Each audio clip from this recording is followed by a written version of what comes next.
அதற்கு பதிலளிக்கும் விதமாக இன்று பிரதமர் மோடி அவர்களும் தன்னுடைய பதிலுரையை ஆற்றி வருகிறார். கடுமையான அமளிக்கு மத்தியில் பிரதமர் மோடி தன்னுடைய பதிலை அளித்து வருகிறார்.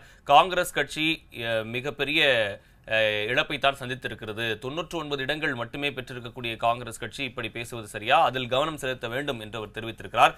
அது மட்டுமல்லாமல் ராகுல் காந்தியினுடைய பேச்சு, குறிப்பாக நீட் தேர்வில் இருந்து தொடங்கி பிரதமர் மோடியினுடைய பிரச்சாரம் வரை அனைத்து விஷயத்துமே ராகுல் காந்தி விமர்சித்து பேசியிருக்கிறார். தன்னுடைய முதல் உரையாக இந்த உரையை அவர் தொடங்கியிருக்கிறார். பெரிய எதிர்பார்க்கப்பட்ட ஒரு உரையாகத்தான் இருந்தது. அக்னிபாத் திட்டமாகட்டும், அதே நேரத்தில் மணிப்பூர் விஷயமாகட்டும், எதையுமே விடாமல் தொடர்ந்து அவர் பேசியிருக்கிறார். இந்த பேச்சுக்கு தற்போது பிரதமர் மோடி பதிலுரையும் ஆற்றி வருகிறார். இது குறித்து தான் இன்றைய விவாத மன்றத்தில் நாம் பேச இருக்கிறோம். இது நாடாளுமன்ற களம் எப்படி இருக்க போகிறது, இனி வரும் காலங்களிலும் இது போன்ற சம்பவங்கள் நடக்குமா என்றுதான் இன்றைய விவாத மன்றத்தில் பேச இருக்கிறோம். அதே போல பண மதிப்பிழப்பு குறித்து கடவுளிடம் கேட்டு பண மதிப்பிழப்பை செய்தாரா மோடி என்ற கேள்வியையும் அவர் எழுப்பியிருந்தார். இதுதான் இன்றைய தலைப்பாக மாறியிருக்கிறது. கடவுளிடம் கேட்டு பண மதிப்பிழப்பை கொண்டு வந்தாரா மோடி? நாடாளுமன்றத்தில் கேள்வி கணைகளை தொடுத்த ராகுல், 10 ஆண்டுகளில் முதல் முறையாக எதிர்க்கட்சி தலைவருக்கு பதிலளித்த மோடி, அரசியல் விளையாட்டை ஆரம்பித்தாரா ராகுல் என்ற தலைப்பில் தான் இன்று நாம் பேச இருக்கிறோம். நம்மோடு 4 சிறப்பு விருந்தினர்கள் இணைகிறார்கள். முதலாவதாக அரங்கத்திலிருந்து திமுகவிலிருந்து திருமதி ஆண்டாள் பிரியதர்ஷினி, காங்கிரஸ் கட்சியிலிருந்து திரு இனியன் ராபர்ட் அவர்கள், அரசியல் விமர்சகர் திரு பொன் வில்சன் அவர்கள், பாஜகவிலிருந்து தூத்துக்குடி செல்வம் அவர்கள் இணைந்திருக்கிறார்கள்.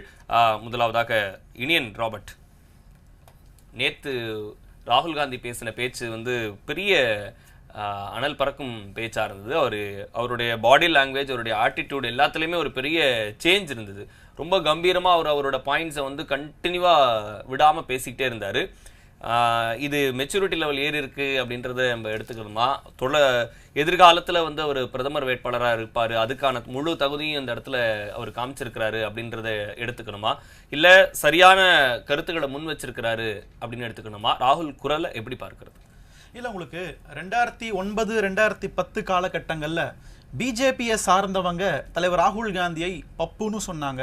அவர் தேர்தலுக்கு போனாலே போதும், நாங்கள் ஜெயிச்சிருவோம்னு சொன்னாங்க. இந்த மாதிரியான பல கருத்துக்களை தொடர்ச்சியாக பேசிட்டு இருந்தாங்க. அதனுடைய விளைவாக பல ஊடகங்கள், பல அரசியல் செயல்பாட்டாளர்கள் எல்லாரும் கூட என்ன சொன்னாங்கன்னா, ராகுல் காந்திக்கு உண்மையிலேயே அரசியல் இருப்பதற்கு தகுதி இருக்கிறதா, அவருக்கு பேச்சு தகுதி இருக்கிறதா, அப்படி எல்லாம் நிறைய கருத்துக்கள் பகிரப்பட்டது. ஆனால் உண்மை என்னன்னா, காங்கிரஸ் கட்சிக்குள்ள இருக்கிற எல்லாருக்குமே தெரியும் அவருடைய அந்த பேச்சினுடைய வீரியம் என்னன்னு எல்லாருக்கும் தெரியும். கட்சிக்குள்ள நடக்கூடிய கூட்டங்கள்ல இதே மாதிரி தான் அவர் பேசியிருக்கிறாரு. முதல் முறையாக எதிர்கட்சி தலைவராக இன்று நாட்டிற்கு அதை வெளியில கொண்டு வந்திருக்கிறாருன்னு தான் நாங்க பார்க்கிறோம். அதில் இது அவருக்கு முதிர்ச்சியாக வந்திருக்கிறது. இப்பதான் அவர் பேசியிருக்கிறார் போன்ற கருத்துக்களை நாங்க முழுமையாக நிராகரிக்கிறோம். முதல்ல இருந்தே அவர் இப்படி தான் பேசிட்டு இருக்கிறாரு. இந்த கொள்கையில அவர் நிலைப்பாட்டில் தீவிரமாக இருந்திருக்காரு, அதுல உறுதியா இருந்திருக்காருன்றதான் எங்களுடைய பார்வையாக இருக்கு. நம்பர் 1. ரெண்டாவது, உங்களுக்கு மோடி என்கிற ஒரு நபர், இவர் 23 ஆண்டுகால அரசியல் வாழ்க்கையில எதிர்கட்சியே பார்க்காத நபராக இருக்கிறார். குஜராத்தில் முதலமைச்சராக இருந்த காலகட்டத்தில் கூட எதிர்கட்சின்னு ஒன்று ஒரு செயலிழந்ததாக தான் இருந்தது குஜராத் மாநிலத்தில்.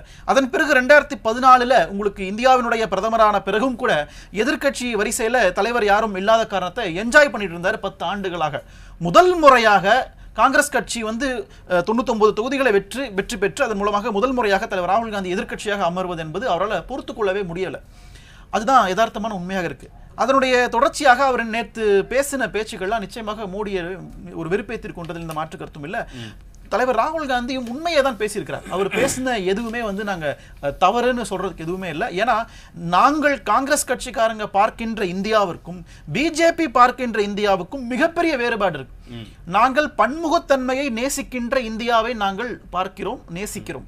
அவர்கள் ஒற்றைத்தன்மை கொண்ட இந்தியாவை பார்க்கிறார்கள், நேசிக்கிறார்கள். அதுதான் எங்களுக்கும் அவங்களுக்கும் இருக்கிற 2 வித்தியாசங்கள். இருவரும் தேசிய கட்சியாக இருந்தாலும் எங்களுக்கும் அவங்களுக்கும் இருக்கிற வேறுபாடு, அடிப்படை வேறுபாடு இதுதான். எங்களுக்கு சமூக நீதி மீது உள்ள பார்வை, அவர்களுக்கு சமூக நீதி மேல உள்ள பார்வை மிகப்பெரிய வேறுபாடு இருக்கு. அப்போ இதைத்தான் நாங்க முதல்ல பேசிக்கிட்டே இருக்கோம். தலைவர் ராகுல் காந்தி அபிஷியலாக பார்லிமெண்ட்ல நேற்று பேசியிருக்காரு. அவர் என்ன சொல்றாரு, இந்தியாவில் இருக்கக்கூடிய இந்துக்களுக்கு பாஜக பிரதிநிதி அல்ல, நீங்கள் இந்தியாவில் வாழக்கூடிய எந்த இந்துக்கும் பிரதிநிதி அல்ல, பிஜேபி பிரதிநிதி அல்ல, ஆர்எஸ்எஸ் பிரதிநிதி அல்ல, மோடி பிரதிநிதி அல்ல அப்படின்றத அழுத்த திருத்தமாக தெளிவாக பதிவு செய்திருக்கார். இதுதான் அரசியல்ல முக்கியமான கருத்தை பார்க்கிறேன். ஏன் அப்படின்னா, பிஜேபியை சார்ந்தவங்க ஏதோ அவங்க தான் இந்து மதத்தினுடைய பாதுகாவலர்கள் போல, இந்து மதத்தை பாதுகாக்க பிறந்தவர்கள் போல அவங்க பேசிக்கிட்டு இருக்கிறாங்களே, அதை வந்து அதுக்கு மிகப்பெரிய வேட்டு வைத்தது வந்து தலைவர் ராகுல் காந்தி தான் நாங்கள் பார்க்கிறோம். ஏன்னா உங்களுக்கு தொடர்ச்சியாகவே ராமர் கோயில் அது இதுன்னு பல 30 வருஷமா அந்த படத்தை காமிச்சிருக்காங்க. ஆனால் அடிப்படையிலேயே உங்களுக்கு இந்தியாவில் வாழக்கூடிய பெரும்பான்மை மக்கள் பாஜகவை ஏற்கலன்றதான் உண்மை. இந்தியாவில் வாழக்கூடிய பெரும்பான்மை மக்கள் பாஜகவின் சித்தாந்தத்தை ஏற்றுக்கொள்ளவே இல்லை. ஏன்னா இந்தியாவில் வாழக்கூடிய பெரும்பான்மை மக்கள் பன்முகத்தன்மையும் மதச்சார்பின்மையும் ஜனநாயகத்தையும் நம்புகின்ற விரும்புகின்ற மக்களாக இருக்கிறாங்க. அப்ப இந்த பிளவு இருக்குல்ல, பிஜேபி தன்னைத்தானே இந்துக்களின் கட்சி நினைச்சுக்கலாம், ஆனா அது லாங் டேர்முக்கு அது ஒர்க் அவுட் ஆகாதுன்றதான் தலைவர் ராகுல் காந்தி பதிவு செய்திருக்கிறார். அப்போ இது எல்லாமே வந்து தேவையாக இருக்கிறது. அண்ட் நீட் குறித்து பேசியிருக்கிறார். உங்களுக்கு வந்து மணிப்பூர் கலவரம் குறித்து கேள்வி கேட்டிருக்கிறார். இப்படி பல விஷயங்களை அவர் வந்து டச் பண்ணிட்டு போயிருக்கிறார். நாங்கள் பார்க்கிறோம். அக்னிபாத் குறித்து பேசியிருக்கிறார். இது எல்லாமே வந்து இந்த 10 ஆண்டு கால மோடி ஆட்சியில் நடந்த இழப்புகள், சரிவுகள், அது எல்லாத்தையும் சுட்டி காமிச்சு பிரசிடென்டோடைய உரையில அது குறித்து எதுவுமே இல்லை. அதுக்காக கேள்வி எழுப்பின அமைச்சர்களையும் திருப்பி பார்த்து கேள்வி கேட்டிருக்காரு. இவன் பல விஷயங்களை பேசியிருக்கோம், விவாதிச்சிருக்கோம். அதனால இந்த 70 ஆண்டு கால இந்திய வரலாறுல எப்பொழுதும் இல்லாத மாதிரியான ஒரு நாடாளுமன்றம் அமைந்திருக்கிறது. ஒரு போலரைஸ்டான ஒரு ஸ்டேட்டை இந்தியா பார்க்கிறது. இது வரைக்கும் எந்த காலகட்டத்திலையும் இந்த மாதிரி ஒரு போலரைஸ்டான ஒரு பார்லிமெண்ட் லோக்சபாவை நம்ம பார்த்தது கிடையாது. இந்த முறை பார்க்குறோம். ஜெய் ஸ்ரீராம்னு சொல்றாங்க. அது எதனுடைய குறியீடுன்னு நம்ம எல்லாருக்குமே தெரியும். அதனாலதான் இந்த பக்கத்தில் இருக்கிறவங்க ஜெய் சம்விதான்னு சொல்றாங்க, அரசியல் சட்டம் வாழ்கன்னு சொல்றாங்க. இது எல்லாமே வந்து ஒரு இரு துருவங்கள், 2 கொள்கைகளுக்கு நடக்கின்ற ஒரு போட்டியாகத்தான் நாங்கள் பார்க்கிறோம். ஒரு வலுவான ஹெல்தியான காம்படிஷனுக்கு போயிட்டு இருக்குன்னு வரவேற்கிறோம். கண்டிப்பா. பொன் வில்சன், இந்த விவாதம் எப்படி பாக்குறீங்க? ஏன்னா தொடர்ந்து ராகுல் காந்தி தன்னுடைய முழு ஆவேசத்தோட அந்த பேச்சை வந்து முன் வச்சாரு. இன்னைக்கு அதுக்கு அது இணையா வந்து பிரதமர் மோடியும் தன்னுடைய உரையை வந்து பேசிக்கிட்டே வராரு. கடந்த 24 மணி நேரமும் நாங்க வந்து 24/7 வந்து எங்களால வந்து மக்களுக்காக மட்டும்தான் வந்து பாஜக வந்து பணியாற்றிக்கிட்டு இருக்கு அப்படின்னு அவர் சொல்றாரு. நீங்க மணிப்பூருக்கே போகலையே, அங்க இருக்கக்கூடிய ரத்தக்கரையை வந்து பார்க்கவே இல்லையே, பல உலக நாடுகளுக்கு போறீங்க ஆனா மணிப்பூருக்கு உங்களால போக முடியல அப்படின்ற ஒரு கேள்வியை ராகுல் முன்வைக்கிறாரு. எல்லா விஷயத்தையுமே அவர் கேட்டுறாரு. நீட் விஷயத்தையும் கேட்கிறாரு, மணிப்பூர் விஷயத்தை கேட்கிறாரு, அக்னிபாத் திட்டத்தை பத்தி கேட்கிறாரு. அதுக்கெல்லாம் மோடி வந்து தொடர்ந்து நாங்கள் வந்து தேச நலனை பார்க்க 24 மணி நேரமும் நாங்கள் உழைத்து கொண்டே இருக்கிறோம், கடந்த 10 ஆண்டுகள்ல வறுமையை ஒழிச்சிருக்கிறோம் அப்படின்ற ஒரு பதிலையும் குறிப்பிட்டிருக்கிறாரு. இது ஆரோக்கியமான ஒரு விவாதமா தான் இருக்கு அப்படின்னு இனியன் குறிப்பிட்டாரு. எப்படி இருக்கு சார்? நான் இப்போ சவுண்ட் நிறைய வருது, குறைச்சிருவாங்க சார். அதான் எப்படின்னா, கடந்த 2 முறை நாடாளுமன்ற தேர்தலில் பிஜேபி வெற்றி பெற்ற பொழுது தனிப்பெரும்பான்மையோட ஆட்சி அமைக்கக்கூடிய வாய்ப்பு கிடைச்சது. அந்த நேரத்தில் வந்து இருந்தாலும் பரவாயில்லன்னு ஆனால் கூட்டணியை சேர்த்துக்கிட்டாங்க, கூட்டணியில் இருந்த கட்சிகளை சேர்த்துக்கிட்டாங்க. ஆனால் எல்லா முடிவுகளும் வந்து தனிப்பட்ட முறையில் எடுக்கக்கூடிய ஒரு வாய்ப்பு அவங்களுக்கு இருந்துச்சு. எந்த முடிவையும் இல்லை, ரொம்ப ரொம்ப சவுண்ட் வருது. சரி சார், வரேன். ஆண்டாள் மேம், இந்த விவாதம் ஆரோக்கியமான விவாதம் அப்படின்றத முன் வச்சிருக்கிறாங்க. இப்போ ஆனால் எதிர்கட்சியிலிருந்து பயங்கரமான ஒரு அமளியை வந்து பண்ணிக்கிட்டு இருக்கிறாங்க. ஏன் இப்படிப்பட்ட ஒரு அமளியை பண்ணணும்? அவர்கிட்ட அவர் என்ன சொல்ல வர்றாருன்னு கேட்டுட்டு அதுக்கு வந்து மறுபடியும் பதில் சொல்லலாம், இல்லை வெளியில வந்து ஒரு ப்ரெஸ் மீட்ல வந்து பதிலை கொடுக்க முடியும். இப்படி நடத்தவே விடாம பண்றது வந்து முறையான விஷயமா? அது ஒரு ஆரோக்கியமான விஷயத்தை நோக்கி நகருதா? இன்னைக்கு நடக்கிற இப்ப நடந்துகிட்டு இருக்க விஷயத்தை பிரைம் மினிஸ்டரோட இப்ப நம்ம பேசிக்கிட்டு இருக்க இதே நேரத்துல அங்க ஒரு கடும் அமளி நடந்துகிட்டு இருக்கு நாடாளுமன்றத்துல. எதிர்கட்சியில இருந்து பயங்கரமான முழக்கங்களை எழுப்புறாங்க. பிரதமர் பேசிட்டு இருக்காரு, தொடர்ந்து பண்ணிட்டு இருக்காங்க. கடந்த 1 மணி நேரத்துக்கு மேல வந்து பயங்கரமான முழக்கம் இருக்கு. இது எவ்வளவு ஆரோக்கியமா இருக்கும்னு நினைக்கிறீங்க? இல்ல இதுல என்ன ஆரோக்கிய குறைச்சலை நீங்க கண்டீங்கன்னு எனக்கு புரியல. ஒரு நாடாளுமன்றம் என்பது உலகளாவிய அளவில் இப்படித்தான் ஒரு வாதம் இருக்கும், ஒரு விவாதம் இருக்கும், அதற்கான கேள்வி பதில் இருக்கும், எல்லாமே இருக்கும், கூச்சல் இருக்கும், குழப்பம் இருக்கும். அதுதான் உயிர்ப்போடு இருக்கிறதுங்கிறதுக்கான அடையாளம். இப்ப 10 வருஷமா மோடி அவர்கள் என்ன பண்ணாரு? எதிர்பக்கத்திலிருந்து யார் எழுந்து நின்று ஒரு குழந்தை மாதிரி ஒரு குரல் எழுப்பினா கூட உடனே அவங்களை வெளியில தள்ளு, பதவி நீக்கம் பண்ண, அவங்க வீட்டை போடுங்க, அவங்களோட கட்சி அக்கௌண்ட்டை ஃப்ரீஸ் பண்ணு, இப்படி எல்லாம் தானே பண்ணிட்டு இருந்தாரு. அங்க கேட்டது என்ன? 10 வருஷமா கேட்டது என்ன? மோடி போற்றி, மோடி போற்றி, மோடி போற்றி. இதை தவிர வேற எதை கேட்டோம் நம்ம? இப்பதான் உயிர்ப்போட இருக்கு ஜனநாயகம், இப்பதான் உயிர்ப்போட இருக்கு நம்முடைய நாடாளுமன்றம். நேற்றிலிருந்து தான் இந்தியாவின் 2வது சுதந்திர நாள் அப்படின்னு சொல்ற அளவுக்கு நேற்று நம்முடைய மாண்புமிகு ராகுல் காந்தி அவர்கள் உயிர்ப்போடு பேசியிருக்கிறார். இதுதான் இந்தியாவின் குரல், எளிய இந்திய மக்களின் குரலை அவர் நேற்று பேசினார். அவர் கேட்ட ஒவ்வொரு கேள்விக்கும் பிரதமரிடம் பதில் இருக்கிறதா என்றால், இன்னைக்கு அவர் என்ன பண்றாரு? திரும்ப 10 வருஷமா சுட்ட வடை எல்லாத்தையும் திரும்ப சுட்டுட்டு இருக்கார். வடைனா கீரை வடை, உளுந்த வடை, பருப்பு வடை, எத்தனை வடை இருக்கும், மசால் வடை எல்லாத்தையும் இன்னைக்கு திரும்பவும் அதே மாதிரி போடுறாரு. நாங்க கேரளால 1 ஜெயிச்சோம், தமிழ்நாட்டுல 2வது இடத்துக்கு வந்தோம், இதெல்லாம் தான் தெரியுமே ஐயா. ஆனா நீங்க இப்ப எங்க இருக்கீங்க? சார் சோபார்னு கத்தினீங்கல்ல 10 வருஷமா, இப்ப இல்லவே இல்லையே சார் சோபார். உங்களை கிரிப்பிள்டுன்னு சொல்லுவோம் ஒரு வார்த்தையை ஆங்கிலத்துல, அந்த மாதிரி crippled. BJP has been crippled, அதுதான் உண்மை. அதை தமிழ்ல சொன்னா வேற மாதிரி ஆகும். ஆனா அவர்களால் இயங்க முடியாத அளவுக்கு நீங்கள் உங்களுடைய எதேச்சாதிகாரத்தோடு இயங்க கூடாது, அதில் எங்களுக்கு விருப்பம் இல்லை. இந்தியாக என்பது இப்படித்தான் இருக்க வேண்டும். எதிர்கட்சிகளுக்கும் குரல் இருக்கும். அந்த எதிர்கட்சிகள் என்பது எதிரி கட்சிகள் இல்லை, அவர்களுக்கும் தானே வாக்களித்து மக்கள் அனுப்பி இருக்காங்க. அப்படின்னு பார்க்கும்போது இந்த 2234ங்கிறதும் இந்திய மக்களின் குரல் தான். அதை நீங்க புரிஞ்சுக்கணும். 270 மட்டும் இல்லை, அந்த எதேச்சாதிகாரத்திலிருந்து வெளியில வரணும். அதைத்தானே நம்முடைய நேத்து பேசினாங்க எல்லாருமே சுட்டி காட்டினாங்க. ஜனாதிபதியின் உரை என்பது முற்ற முழுக்க பொய் மூட்டையாக இருந்தது. மொஹுவா மைத்ரா என்ன சொன்னாங்க? கட் காப்பி பேஸ்ட் பண்ணிட்டாங்க அவங்களோட ஸ்பீச் ரைட்டர்ஸ் எல்லாம் அப்படின்னு. மெஜாரிட்டி இருக்கு அப்படின்றாங்க. எங்க இருக்கு மெஜாரிட்டி? இல்லாத ஒன்றை இருப்பதாக சொல்கிறீர்கள். நாடு முழுக்க தேனும் பாலும் ஓடுறதா சொன்னாங்க, எதுவுமே இல்ல. நேத்து ராகுல் பேசின போது here is the leader India wants, here is the leader India has dreamed of என்பதை நேத்து நிரூபித்து இருக்கிறார். இவரைத்தான் மோடி அவர்கள் பப்புன்னு சொன்னார். உங்க வயசு அளவு கூட உங்களுக்கு தொகுதி கிடைக்காதுன்னு சொன்னாரா இல்லையா? நீங்கள் எல்லாம் பார்வையாளர் மாடத்துல தான் வந்து உட்காருவீங்கன்னு சொன்னார். நேத்து ஏன் 50 முறை அவரை குறுக்கிட்டு இருக்காங்க? 50 முறை. இது நாள் வரைக்கும் நாடாளுமன்றம் நடக்குதுன்னா எந்த வெளிநாட்டுல இருக்கார் நம்முடைய பிரதமர்? உலக வரைபடத்தை தேடிட்டு இருப்போம். நாடாளுமன்றம் பாட்டுக்கு நடந்துட்டு இருக்கோம். அவருக்கு அதை விட மிக முக்கியமான செயல்பாடுகள் வெளிநாட்டில் இருக்கு. ஆனா நேத்து வந்து அவர் உட்கார்ந்து இருந்த பாடி லாங்குவேஜ் கூனி குறுகி போய், முகம் இறுகி போய், கருத்து போய், பப்புன்னு சொன்ன ஒரு வாமனன் இப்படி விஸ்வரூபம் எடுத்து நிற்கிறாரே, மகாபலியாக நிற்கிறார். மகாபலியாக நேற்று அவர் தலையில் கால் வைக்கவில்லை, அதுதான் தலையில கால் வச்சுட்டார். ஆனா நிச்சயமாக இவர் அழுத்தப்படுவார், அதை நாம புரிஞ்சுக்கணும். அதற்கான விஸ்வரூபத்தை தான் நேற்று ராகுல் காட்டினார். அவர் கேட்ட அத்தனை கேள்விகளுக்கும் எனக்கு பதில் இருக்கானா? திரும்ப இன்னைக்கு இப்போ பிரதமர் பிஜேபியை பத்தி பேசிட்டு இருக்காரே தவிர நாட்டு நலனை பேசல.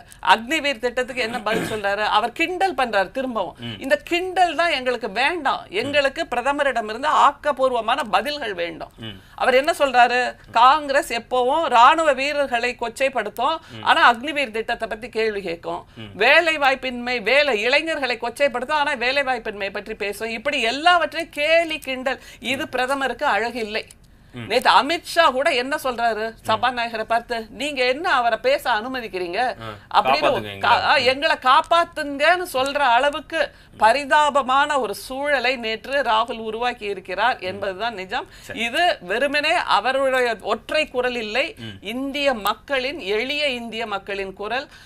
those voices who have been throttled, அதாவது அந்த குரல்களை எல்லாம் அடக்கி குரல் வலையை நெரித்து வைத்திருந்தார்கள் அல்லவா, அந்த நிலை இனிமேல் இருக்காது அப்படிங்கறது தான் நேத்து காமிச்சது.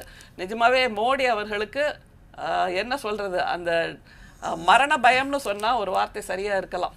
ஏன்னா அவர் குஜராத் முதல்வராக இருந்த அந்த நீண்ட காலம், கிட்டத்தட்ட ஒரு 1/4 நூற்றாண்டு அவர் பொது வாழ்க்கையில் இருக்கிறார். அதற்கு முன்பு தலைமறைவு வாழ்க்கையில் தான் இருந்தார். அதனால இந்த 1/4 நூற்றாண்டும் கூட அவர் தனக்கு எதிராக யாருமே இல்லைன்ற ஒரு வெட்ட வெளியே தானே பார்த்துட்டு இருந்தாரு. அவருக்கு எதிர்பக்கத்தில் யாருமே இல்லை, ஒரு காக்கா குருவி கூட அங்க இருந்து சத்தம் போட முடியாதுங்கிற ஒரு நிலையை உருவாக்கி வைத்திருந்த நிலையில் நேற்று அவருக்கு அவர் உருவாக்கிய புதிய நாடாளுமன்றத்தில், அவர் உருவாக்கி கொண்டு போய் செங்கோலை வைத்து அந்த புதிய நாடாளுமன்றத்தில் எது செங்கோலின் அடையாளம் என்பதை நேற்று ராகுல் காட்டினார் அப்படிங்கறதா உண்மை. சரி, வில்சன் சார், அவங்க சொல்றதுதான் எளிய மக்களுடைய குரலா இருந்துச்சு. செல்லும் சார் வந்துடுறேன், அப்பதான் உங்களுக்கு வந்து அவங்க எல்லாரையும் டிஃபெண்ட் பண்ணி உங்களுக்கு அப்பதான் அந்த பாயிண்ட் வரும். வில்சன் சார், நீங்க இந்த கருத்தை வந்து முன்வைக்கலாம். வந்து எப்படிப்பட்ட இந்த விவாதம் வந்து ரொம்ப தீவிரமா போயிட்டு இருந்துச்சு. இப்ப ஆண்டாள் மேமும் வந்து ஒரு சில பாயிண்ட்ஸ் வந்து குறிப்பிட்டு சொல்லியிருந்தாங்க. எளிய மக்களுடைய குரலா இருந்தது. இது வரைக்கும் எதிர்கட்சியே பார்க்காம இருந்துட்டாரு மோடி, இப்பதான் அவர் சரியான எதிர்கட்சியை பாக்குறாரு, அதுவும் அவர் உருவாக்குன நாடாளுமன்றத்துல அப்படின்ற பாயிண்ட வச்சிருக்காங்க. இல்ல, நான் அந்த மாதிரி எல்லாம் பேச விரும்பல. எளிய மக்களின் குரல் வந்து எதிர இருக்கிற பிரதமருக்கு மரண பயத்தெல்லாம் உண்டாக்காது, இந்த மாதிரி எல்லாம் வந்து வராது. நம்ம வந்து என்ன பேசணும்ன்றது நம்ம யோசிக்கணும், அவ்வளவுதான். அதாவது கடந்த காலங்கள்ல 2 முறை வந்து சட்டப்பிரகாரம் வந்து எதிர்கட்சி தலைவராக வாய்ப்பு கிடைக்கும். முதல் பாராளுமன்றத்தில் மோடியின் பாராளுமன்றம் 44 தொகுதிகள் ஜெயிச்சாங்க காங்கிரஸ். அடுத்த பாராளுமன்றத்தில் 52 தொகுதிகள் ஜெயிச்சாங்க. சட்டப்பிரகாரம் எதிர்கட்சி தலைவர் கிடைக்கிறது வாய்ப்பு. ஆனால் மரபு ரீதியாக நெறி சார்ந்து ஜனநாயக முறைப்படி பேசுவதற்கும் பாராளுமன்றத்தில் எதிர்கட்சியின் குரல் ஒலிப்பதற்கும் வாய்ப்பு கொடுத்திருக்க வேண்டும் என்பது உண்மை. அதாவது சட்ட ரீதியா வேணா நீங்க எதிர்கட்சி தலைவர் கொடுக்காம இருக்கலாம். ஆனா பிரதான ஒரு எதிர்கட்சி இருக்கும்போது அந்த எதிர்கட்சிக்கு எப்படி வந்து சட்டமன்றத்துல வந்து எதிர்கட்சி துணைத் தலைவர்ன்றது ஒரு பதவி கிடையாது. அதே மாதிரி நாடாளுமன்றத்திலயோ நம்ம சட்டமன்றத்திலயோ துணை முதலமைச்சர்ன்றது ஒரு சட்டப்பூர்வமான பதவி கிடையாது. ஆனா சில நேரங்கள்ல அதை நம்ம உருவாக்கி வச்சிருக்கோம். அப்படி வந்து ராஜீவ்காந்திக்கு நம்ம ராகுல் காந்திக்கு எதிர்கட்சி தலைவர் பதவி வந்து எழுத்துப்பூர்வமா கொடுக்கலாங்க. அந்த வாய்ப்பை கொடுத்திருந்தா எதிர்கட்சி குரல் இன்னும் நல்லா ஒழிச்சிருக்கும் அப்படின்றது. இன்னொரு பக்கம் எதிர்கட்சிகளை நம்ம இதைத்தான் எதிர்பார்த்தோம்.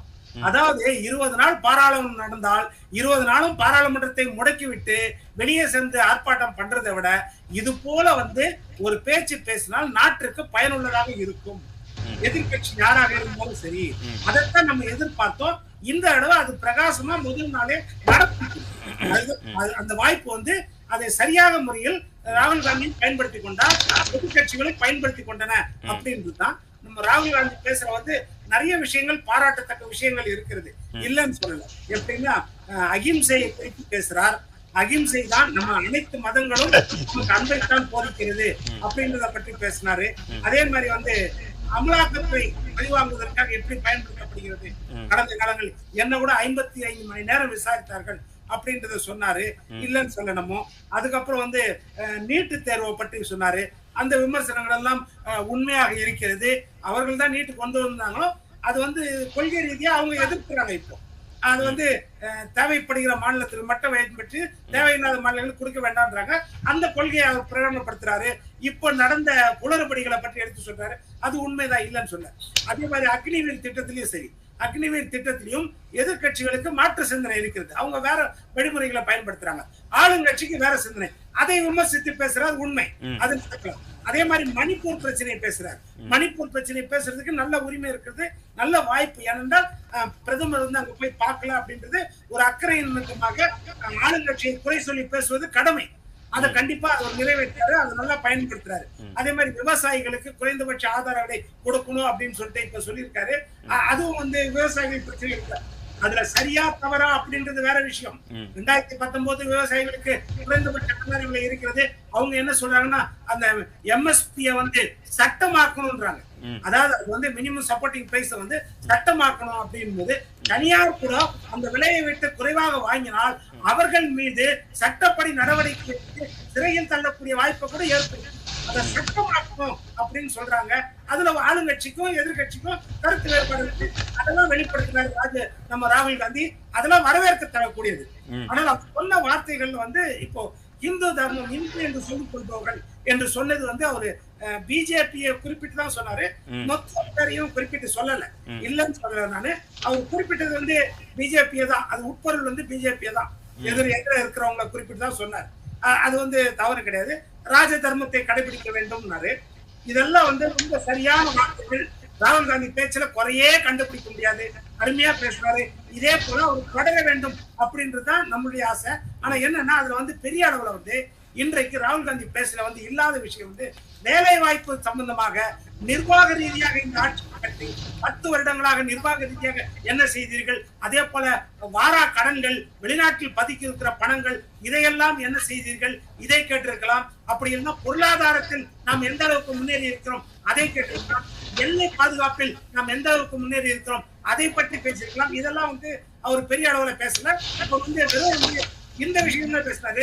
அவர் பேசுனதுல 2 விஷயம் வந்து ஒரு நெருடலான விஷயம். என்ன விஷயம் அப்படின்னா ஓம் பிர்லா அவர்களை தனிப்பட்ட முறையில் அவர் பேசினார். என்னவென்றால் ஓம் பிர்லா பிரதமருக்கு தலை வணங்கினார் அப்படின்னு சொல்றாரு. வணங்கி அதை கை கொடுத்தாரு. எனக்கு வந்து நிமிர்ந்து நின்று கை கொடுத்தாரு. இந்த விஷயத்தை போய் இதை பெரிதாக்கி பாராளுமன்றத்தில் பேச வேண்டிய அவசியம் என்ன? அவர் என்ன சொல்றாரு, என்ன நம்ம புரிஞ்சுக்கிறது? அதாவது மோடி அவர்களுக்கு நீங்க தலை வணங்கி கை கொடுத்தீங்க, எனக்கும் தலை வணங்கி தான் கை கொடுக்கணும்னு சொல்றாரா? எனக்கும் தலைவணங்கி தான் கை கொடுக்கணும் அப்படின்னு சொல்றாரா? அப்ப என்ன அர்த்தம்? அதோட அர்த்தம் என்ன? அப்ப என்னன்னா இந்த விஷயம்லாம் இது வந்து ஒரு பெரிய விஷயம் கிடையாது. அதாவது நம்முடைய முன்னோர்கள் கற்றுக் கொடுத்த பாடம். ஒரு சீனியரு, தொடர்ந்து பிரதமராக இருந்தவர், வயதில் மூத்தவர், அப்படி இருக்கும்போது அது வந்து கொஞ்சம் வணங்கிய கொடுக்கிறதோ மற்ற தன்னுடைய சகாப்பல இருக்கிற நம்ம ராகுல் காந்திக்கு ஒரு அன்போட கொடுக்கிறதோ நிமிர்ந்து நின்று அதுல ஒரு பெரிய குறையை காண வேண்டிய அவசியம் இல்லை. ஏனென்றால் அந்த பாராளுமன்ற பயமுறுத்தி வச்சிருக்கீங்க, பாஜக எம்பிஸ் பயமுறுத்தி வச்சிருக்கீங்க அப்படின்னு அவர் சொல்லி அதுக்கு அது எக்ஸாம்பிளா சொல்றாரு. யாருமே எனக்கு பாஜக எம்பிஸ்லாம் ஒரு கர்ட்டசிக்கு கூட ஒரு வணக்கம் வைக்க மாட்டேங்கிறாங்க, அந்த அளவுக்கு பயமுறுத்தி வச்சிருக்கிறாரு மோடி அப்படின்னு சொல்றாரு. இல்ல அதுதான் இங்க நடக்கும். இங்க நீங்க பாத்துருக்கீங்கல்ல, அதிமுகவும் திமுகவும் எப்படி இருக்காங்க கடந்த காலங்கள்ல, ஜெயலலிதா ஆட்சி காலத்துல எப்படி இருப்பாங்க, ஒருத்தர் முகம் பாக்குறது இல்ல. திருமண காரியங்களுக்கு கூட ஒருத்தர் போக முடியாது. அந்த மாதிரிதான் அரசியல் இருக்குது. பார்த்து சிரிச்சுட்டா பார்த்து கொண்டும் சிரித்து கொண்டும் இருந்தார்கள் ஒரு விமர்சனம் ஆயிடும். நாடாளுமன்றத்துல எதிர்கட்சி தலைவருடைய மணிக்கணக்கான இவ்வளவு பேச்சை, இவ்வளவு உக்கிரமான பேச்சை பேசுமே பாராட்டுகிறது. ஆனால் தமிழ்நாடு சட்டமன்ற எதிர்கட்சி தலைவர் பேச முடியுதா? அது எவ்வளவு பெரிய கேள்விக்குறி. அப்போ வளர்ந்த மாநிலங்களின் கூட்டமைப்பு தான் நமக்கு பேசும். அதுதான் பாராளுமன்றம். இந்த ஒரு விஷயம். அதே போல இங்க வந்து நடுநிலையோட நம்ம சட்டமன்றத்துல சபாநாயகர் இருக்கிறாரா? அது ஒரு பெரிய கேள்விக்குறியா இருக்குது. இன்னொன்னு பயாலஜிக்கலி பார்ன் அப்படின்றது சொல்றோம். என்ன சொல்றேன், இந்து தர்மமோ கிறிஸ்துவ தர்மமோ சீக்கிய தர்மமோ இல்லைன்னா இஸ்லாமிய தர்மமோ என்ன சொல்லுறான், நாம் கடவுளால் பிறந்த குழந்தைகள் தான். அனைவருமே கடவுளால் பிறந்த யார், அது வந்து ஒரு படிநிலை. யாரெல்லாம் கடவுளை உணர்கிறார்களோ அவர்கள் தங்களை வெளிப்படுத்துவார்கள். நாம் கடவுளால் படைக்கப்பட்டவன், நான் கடவுள் என்னை படைத்தார் என்ற உணர்வு வந்து ஒரு படிநிலை உணர்வு. அதை சொன்ன இடம் வேண்டுமென்றால் வேற யாருக்கலாம். ஒரு பேட்டியில சொன்னாரு மோடி, ஒரு ஆன்மீக கூட்டத்துல சொல்லியிருக்கலாம், இல்லைன்னு சொல்ல. ஆனால் அதை கிண்டல் பண்ணி பேசுற மாதிரி ராகுல் காந்தி பாராளுமன்றத்துல பேசக்கூடாது. ஏனென்றால் எல்லாருமே அப்படித்தான். நம்ம இந்த உலகத்துல பிறந்தது வந்து நம்முடைய தாய் தந்தை மூலமாக பிறந்திருக்கிறோம். நாம் பிறப்பதற்கு முன்னும் இந்த உலகத்தில் இருந்திருப்போம், அது இறந்த பிறகும் இந்த உலகத்தில் இருக்க போகிறோம். நம் தாய் தந்தை நமது தாய் தந்தை இல்லை, அவர்கள் மூலமாக நாம் இந்த உலகத்தில் பிறந்திருக்கிறோம். Not by our parents, through our parents. அதுதான். அதனால அது வந்து அவர் உணர்ச்சி வசப்பட்டு ஒரு வார்த்தை சொல்லியிருக்கலாம், இல்ல அரசியலுக்காக சொன்னாரா, அதை கிண்டல் பண்ணி இப்போது என்ன கடவுள் உங்களுக்கு சொன்னாரா, இந்த மாதிரி நீங்க வந்து பணம் செல்லாததாக்குவதற்கு கடவுள் சொன்னாரா என்றெல்லாம் கேள்வி கேட்கிறது. அவருடைய எதிர்கட்சி தலைவர் தரத்திற்கு அது குறைவானதாக இருக்கும் அப்படின்றது நான் நினைக்கிறேன். இதெல்லாம் வந்து பேச வேண்டிய அவசியம் கிடையாது. மற்றபடி ராகுல் காந்தியின் இந்த பேச்சு வந்து ஆரம்ப பேச்சு ரொம்ப அருமையா இருக்குது, இல்லைன்னு சொல்லல. இதை போல ஆக்கப்பூர்வமான பேச்சை பேசும்போது ஜனநாயகத்தின் வந்து ஒரு நாணயத்தின் 2 பக்கங்கள் தான் ஆளுங்கட்சியும் எதிர்கட்சியும். இது வரவேற்க தகுந்த கூடியது. 1-2 இது போன்ற விஷயங்களை தவிர மற்ற விஷயங்கள் எல்லாம் வந்து நாம் ராகுல் காந்தி பேச்சை வரவேற்கிறோம் என்பதை நான் ஒத்துக்கொள்கிறேன். இதே போலதான் இனியும் தொடர வேண்டும். இதே போல மோடியின் பதிலையும் நாம் எதிர்பார்க்கிறோம். கண்டிப்பா அடுத்த சுற்றுல அதை பத்தி தான் பேச போறோம். செல்வம் சார், நிறைய விஷயங்கள் வந்து ராகுல் காந்தி வந்து முன்னெடுத்து வச்சிருக்கிறாரு. நீட் குறித்த விஷயமாகட்டும், மணிப்பூர் குறித்த விஷயமாகட்டும், எல்லாத்தையுமே வந்து பயங்கர ஆவேசமா நேத்தி கருத்துக்களை வந்து முன் வச்சிருந்தாங்க. குறிப்பிட்ட மாதிரி 50 முறை வந்து ஒரு பதட்டத்தோட வந்து அமைச்சர்கள்லாம் வந்து அவரை பார்த்து கேள்விகளை வந்து முன் வச்சாங்க. இப்போ நிறைய பாயிண்ட்ஸை வந்து சொல்லியிருக்கிறாங்க. தொடர்ந்து எதிர்கட்சிகளே சந்திக்காத பிரதமர் இப்போ வந்து ஒரு வலுவான எதிர்கட்சி தலைவரை சந்திக்கக்கூடிய நிலை இருக்குன்னு ஆண்டாள் மேம் வந்து குறிப்பிட்டிருந்தாங்க. அதே போல அவர் வந்து பப்புன்னு கிண்டல் பண்ணிட்டு இருந்தீங்க, இப்போ அதெல்லாம் ஒன்றும் கிடையாது, அதுக்கான சரியான பதிலை வந்து கொடுத்துருக்கிறாருன்றத இனியன் குறிப்பிட்டிருந்தாரு. உங்களுடைய பார்வை? அதாவது சீத்தமிழ் தொலைக்காட்சி நேயர்களுக்கு, நெறியாளருக்கு, அதனுடைய தொழில்நுட்ப கலைஞர்களுக்கு, பங்கேற்பாளர்கள், சக பங்கேற்பாளர்களுக்கு வணக்கம். இதுல என்ன பார்க்கணும்னு கேட்டீங்கன்னா, கடந்த 10 ஆண்டுகள் வந்து அங்கீகரிக்கப்பட்ட எதிர்க்கட்சியாக கூட அவர்கள் வெற்றி பெறல. அதாவது மொத்த நாடாளுமன்ற உறுப்பினர்களில் 10% கூட அவங்க பெறல. ஏன்னா 2019 அவங்க 52 இடம் தான், 2014 44 இடங்கள் தான் காங்கிரஸ் பெற்றது. அதனால நீங்க அத ஒரு பெரிய அளவுல அவங்களுக்கு கடந்த காலத்துல வாய்ப்பு தரலன்னு நீங்க பேச வேண்டியதில்லை. சரி, ஒண்ணு. ரெண்டாவது, இப்ப நான் பெரிதும் மதிக்கிற சகோதரி ஆண்டாள் பிரியதர்ஷினி அவங்க வந்து கிரிப்பிள்டுன்னு சொன்னாங்க. அதாவது இதுவோ மரண பயம் இதெல்லாம் வந்து அவர்களுடைய தகுதிக்கு அது சரிதானா என்பதை நான் அவர்கள் பார்வைக்கே விட்டுறேன். நான் அதை பத்தி பேசல. சரிதானா? அதாவது ஊனமுற்றவர்கள் மரண பயம், அதெல்லாம் மோடிக்கு மரண பயம் அப்படிங்கறதெல்லாம் வந்து சொன்னாங்க. நான் அதை விட்டுறேன். இதுல என்ன கேட்டீங்கன்னா, கடந்த 10 சகோதரி கூட சொன்னாங்க, 1/4 நூற்றாண்டு காலம், ஒரு 13 ஆண்டு காலம் குஜராத் முதலமைச்சராகவும் ஒரு 10 ஆண்டு காலம் தொடர்ந்து பிரதமர் அமைச்சராகவும் பதவியை நிறைவு செய்து இப்பொழுது 3வது முறை, தொடர்ந்து 3வது முறை அவர் வந்து பிரதமராக ஏறக்குறைய பண்டிதர் நேரு அவர்களுக்கு பிறகு ஒரு 60 ஆண்டு காலத்திற்கு பிறகு காங்கிரஸ் கட்சியில இதுவரை யாருமே வந்து தொடர்ந்து 3 முறை முதலமைச்சராக இருந்ததில்லை. பண்டித நேரு தான் இருந்தாங்க. அதுக்கு பிறகு பண்டித நேரு அவர்களுக்கு கூட அலகாபாத் குடும்பம் என்ற ஒரு மிகப்பெரிய செல்வாக்கு மிக்க குடும்பத்தில் பிறந்தவர், மிகப்பெரிய தியாகங்கள் செய்தவர். இன்னும் சொல்ல போனீங்கன்னா மோதிலால் நேருடைய மகன், காந்தியோடு நெருக்கமாக இருந்தவர். இப்படி எல்லாம் இருக்கு, பல்வேறு தியாகம். ஆனா பிரதமர் நரேந்திர மோடி அவர்கள் மிக சாதாரணமாக எளிய குடும்பத்திலே பிறந்த ஒரு பிற்பட்ட சமூகத்தை சார்ந்த எளிய குடும்பத்திலே பிறந்த ஒருவர் தொடர்ந்து 3வது முறையும் தலைமை அமைச்சராக, இந்தியாவினுடைய தலைமை அமைச்சராக வந்திருக்கிறார் என்று சொன்னால் இது மக்களால் கொண்டாடப்படுகிறது. மக்கள் அவரை நேசிக்கிறார். ஒரு சாதாரணமானவரை மக்கள் நேசிக்கிறார்கள் எடுத்துக்கணும். இன்னொன்னு கேட்டீங்கன்னா, இவங்க என்னமோ மிகப்பெரிய வெற்றி பெற்ற மாதிரியும் வந்து எங்களுக்கு என்ன தோல்வி கிடைச்சிட்ட மாதிரியும் சொல்றாங்க. நான் இன்னொன்னு சொல்றேன், 400 இடங்களில் வெற்றி பெறுவோம் என்று சொல்வது என்ன தப்பு இருக்குன்னா, 543 இடங்களில் நாங்கள் தான் வெற்றி பெறுவோம் என்று சொன்னா என்ன தப்புன்னு கேட்க, அது என்னுடைய நம்பிக்கை, ஆசை, விருப்பம். அதனால நாங்கள் வெற்றி பெறுவோம், 400 இடங்களில் வெற்றி பெற்றால் நாங்கள் இன்னும் கூட வலிமையோடு நாங்கள் இன்னும் நலத்திட்டங்களை, மக்கள் நலத்திட்டங்களை செய்ய முடியும் என்று நாங்கள் நினைத்ததிலே ஒன்று தவறில்லை. 2வது, இப்பமும் எதிர்கட்சிகள் 28 கட்சிகள் கூட்டணி சேர்ந்தும் கூட 233 இடங்கள் தான் பெற்று இருக்கு.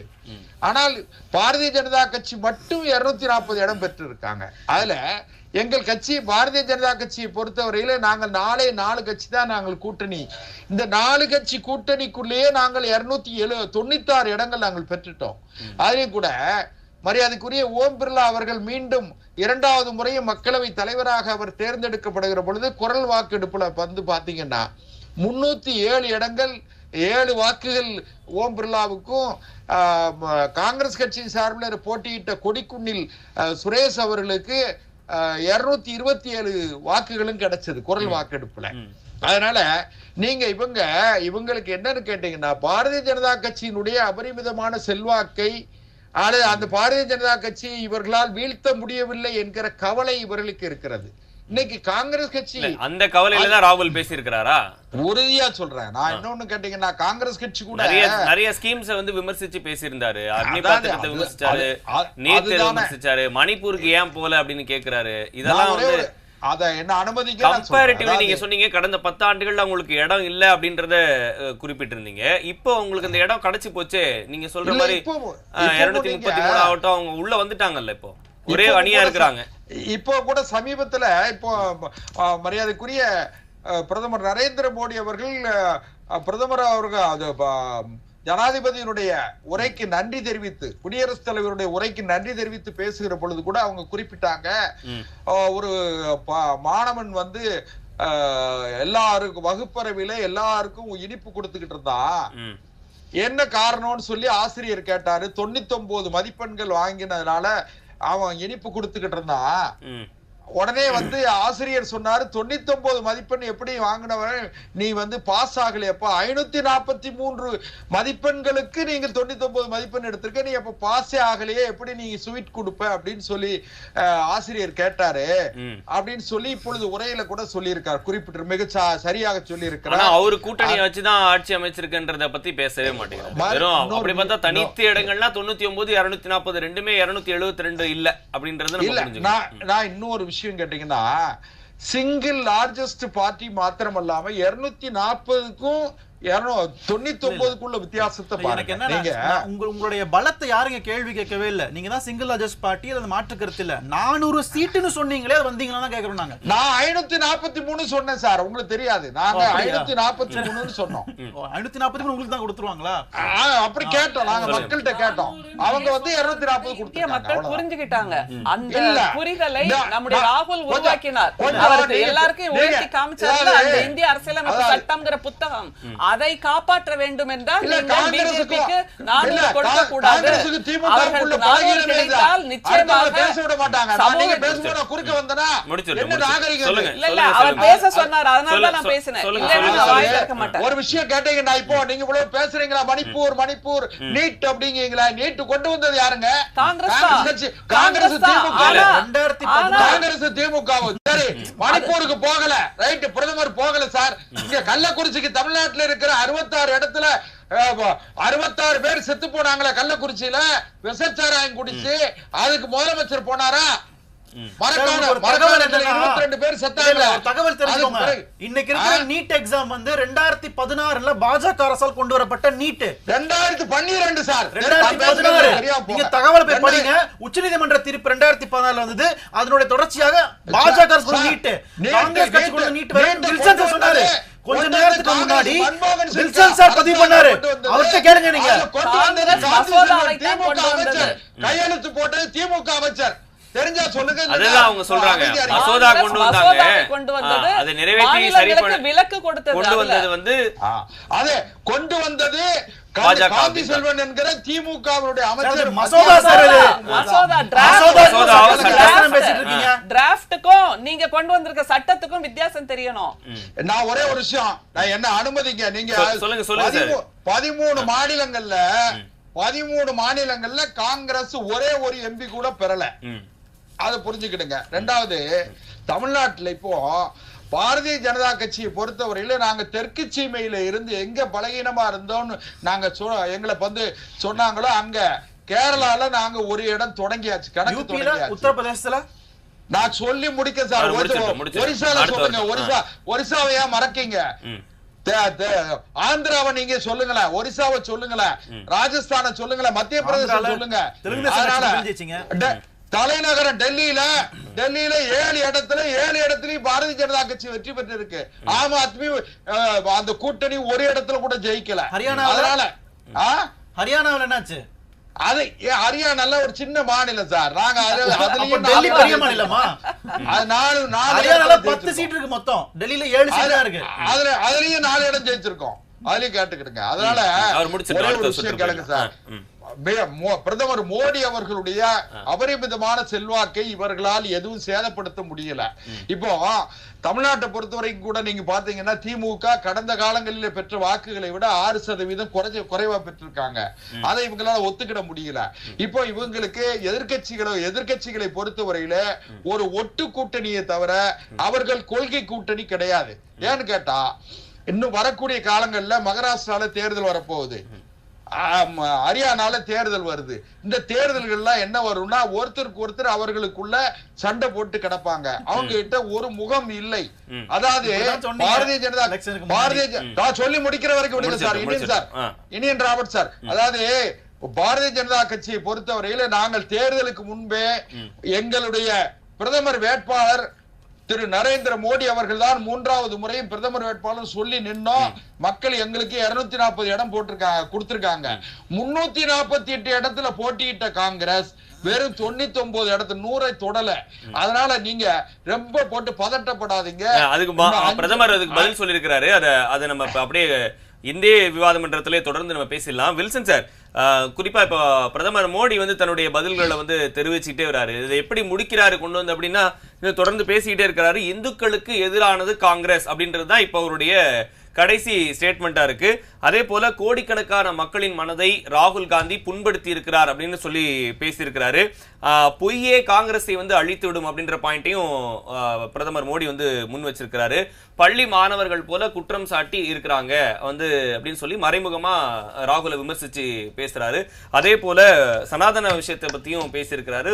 மறைமுகமா திமுகவையும் விமர்சிச்சு பேசியிருக்கிறாரு. 10 ஆண்டுகள்ல வந்து நாங்க வறுமையை ஒழிச்சிட்டோம் அப்படின்றதையும், எக்காரணத்தை கொண்டு இனிமே ஊழலை வந்து நாங்க சகிச்சுக்க மாட்டோம் அப்படின்ற பாயிண்ட்டையும் சொல்லியிருக்கிறாரு. உண்மையான மதசார்பின்மையை பின்பற்றக்கூடிய நேரம் வந்துருச்சு, 2047 மனதில் வைத்து நாங்க வந்து முன்னெடுக்கிறோம் அப்படின்னு சொல்லி குறிப்பிட்டிருக்கிறாங்க. அவங்க எங்க வந்து அவருடைய உரையை முடிக்க இருக்கிறாரு அப்படின்னா, இந்துக்களுக்கு எதிரானது காங்கிரஸ், கோடிக்கணக்கான மக்களின் மனதை ராகுல் புண்படுத்தி விட்டார், நாங்க வந்து 24/7 தேச நலனுக்காக நாங்க பணியாற்றுறோம் சொல்றாரு.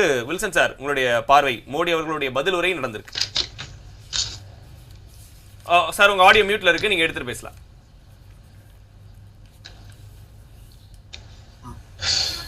கடந்த 10 ஆண்டுகளுக்கு மேலாவே மோடி அவர் வந்து காங்கிரஸ் வந்து இப்படிதான் விமர்சிக்கிறார், இல்லைன்னு சொல்ல.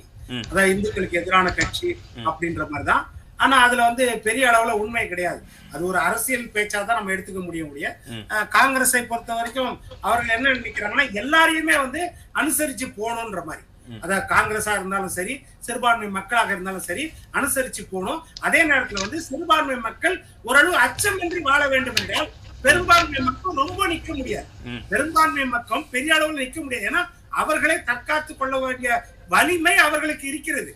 அப்ப சிறுபான்மை மக்களுக்கு தான் ஏதாவது ஒரு அச்சுறுத்தல் ஏற்பட்டு விடக்கூடாது அப்படின்றதுக்காக சில விஷயங்கள்ல வந்து சிறுபான்மை மக்கள் அதிகமாக நிற்கக்கூடிய சூழ்நிலை ஏற்படும். எந்த ஒரு கட்சிக்குமே அதுதான் 80-20 அப்படின்னு இருக்கும் பொழுது அந்த அளவுக்கு வந்து சிறுபான்மை மக்கள் கொஞ்சம் ஒரு சலுகையோடு நிற்க வேண்டிய சூழ்நிலை எல்லா கட்சிக்கும் ஏற்படும். அதை வந்து விமர்சிக்கிறதுல வந்து அது உண்மை தன்மை இருக்காது.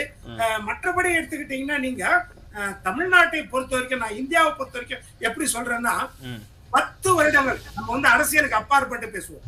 10 வருடங்கள் ஒரு ஆட்சி இருந்த பிறகு அந்த ஆட்சியின் மேல எவ்வளவு அதிருப்தி இருக்கும், எவ்வளவோ ஆன்டி இன்கம்பன்சி இருக்கும், எதிர்பார்ப்புகள் மக்கள் மத்தியில இருக்கும்.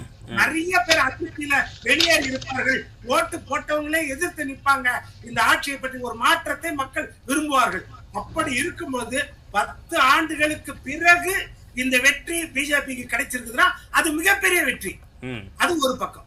இன்னொரு பக்கம் காங்கிரஸ் கூட்டணியை சொல்றேன், இந்த தேசத்துக்கு சுதந்திரம் வாங்கி கொடுத்த கட்சி, எத்தனையோ தலைவர்களை தியாகம் செய்த கட்சி, நம்ம இல்லைன்னு சொல்ல. ஆனால் அந்த கட்சி 10 ஆண்டுகளாக ஆட்சியில இல்ல. அப்ப அந்த கட்சி மேல எந்த அளவுக்கு பாசத்தோடு, நேசத்தோடு, எதிர்பார்ப்போடு, மாற்றத்தோடு மக்கள் விரும்புவார்கள். அப்படி விரும்பிய பிறகும் கூட பெரிய அளவுல அந்த கட்சிக்கு வெற்றி கிடைக்கலன்னா அது மிகப்பெரிய தோல்வி. இந்த இரண்டையும் ஜனநாயகத்துல நம்ம ஏற்றுக்கொள்ளத்தான் வேண்டும். அது கசப்பான உண்மைதான், இல்லைன்னு சொல்லல. ஆனா மெஜாரிட்டி கிடைக்கலன்னா ப்ரீபோல் அலையன்ஸ் பிஜேபி வச்சிருக்கிறது. ப்ரீபோல் அலையன்ஸ், அவங்க ப்ரீபோல் அலையன்ஸ்ல எவ்வளவு ஓட்டு வாங்கினாலும் அவங்க தான் ஜெயிச்சிருக்கிறாங்க. அதே மாதிரிதான் 2006 இருந்து 11 வரைக்கும் இங்க திராவிட முன்னேற்ற கழகம் அவங்க அலையன்ஸ்ல 96 இடங்கள்ல தான் வெற்றி பெற்றாங்க. 96 இடங்கள்ல வெற்றி பெற்று மைனாரிட்டி அரசாங்கமா, எதற்காக மைனாரிட்டி அரசாங்கம் ஜெயலலிதா அம்மா சொன்னாங்க, ப்ரீபோல் அலையன்ஸ் கூட அப்படின்னாங்கன்னா கூட்டணி மந்திரி சபையில பங்கு வகிக்கவில்லை. பாட்டாளி மக்கள் கட்சியோ அல்லது காங்கிரஸோ கூட்டணி மந்திரி சபையில பங்கு வகிக்காமல் தான் தனிப்பட்ட முறையில 96 இடங்களை வைத்து ஆட்சி செய்தார்கள். அதனாலதான் அது மைனாரிட்டி அரசு. அதே மாதிரி 91ல திரு நரசிம்மராவ் அவர்கள் ஆட்சி செலுத்தும் போதும் மைனாரிட்டி அரசாங்கம் தான். ஆனா கூட்டணி மந்திரி சபை கிடையாது, வெளியிருந்து ஆதரவு கொடுத்தார்கள். அப்போ தனிப்பெரும்பான்மையோட 5 வருடம் அவர் ஆட்சி செய்தார். ஜன்சன் முக்தி மோர்ச்சா எல்லாம் ஓட்டு தவறா போட்டாங்க, அதெல்லாம் ஒரு கரை தான். இருந்தாலும் ஆட்சி செய்தாரு. அந்த மாதிரி இல்லாமல் மோடி அரசாங்கம் வந்து கடந்த 10 ஆண்டுகளாக கூட்டணி கட்சியும் அங்கு வைக்க வச்சாங்க. இப்ப வந்து அவங்களுக்கு எப்படின்னா கூட்டணி கட்சியை நம்பிதான் இருக்க வேண்டிய சூழ்நிலை இருக்குது. அப்போ they have their own limitations, இல்லன்னு சொல்லல. பெரிய அளவுக்கு தனிப்பட்ட முறையில் அவங்க சித்தாந்தங்களையோ அவங்களுடைய தனிப்பட்ட கொள்கைகளையோ கொண்டு வந்து இன்றைக்கு தேசத்தின் மீது திணிக்க முடியாது. அப்போ மற்ற கட்சிகளை கலந்து ஆலோசித்து தான் செய்யணும். உண்மைதான் அது. அதாவது ஒரு லிமிடேஷனோட தான் மக்கள் வெற்றியை கொடுத்திருக்கிறாங்க. அதை புரிந்து கொண்டு நடப்பா அப்படின்னு தான் நம்ம நினைக்கிறோம். இன்றைக்கு அவர் சொன்ன விஷயங்கள் வந்து எதிராக இருக்கிறோம் அப்படின்னு சொன்னாரு.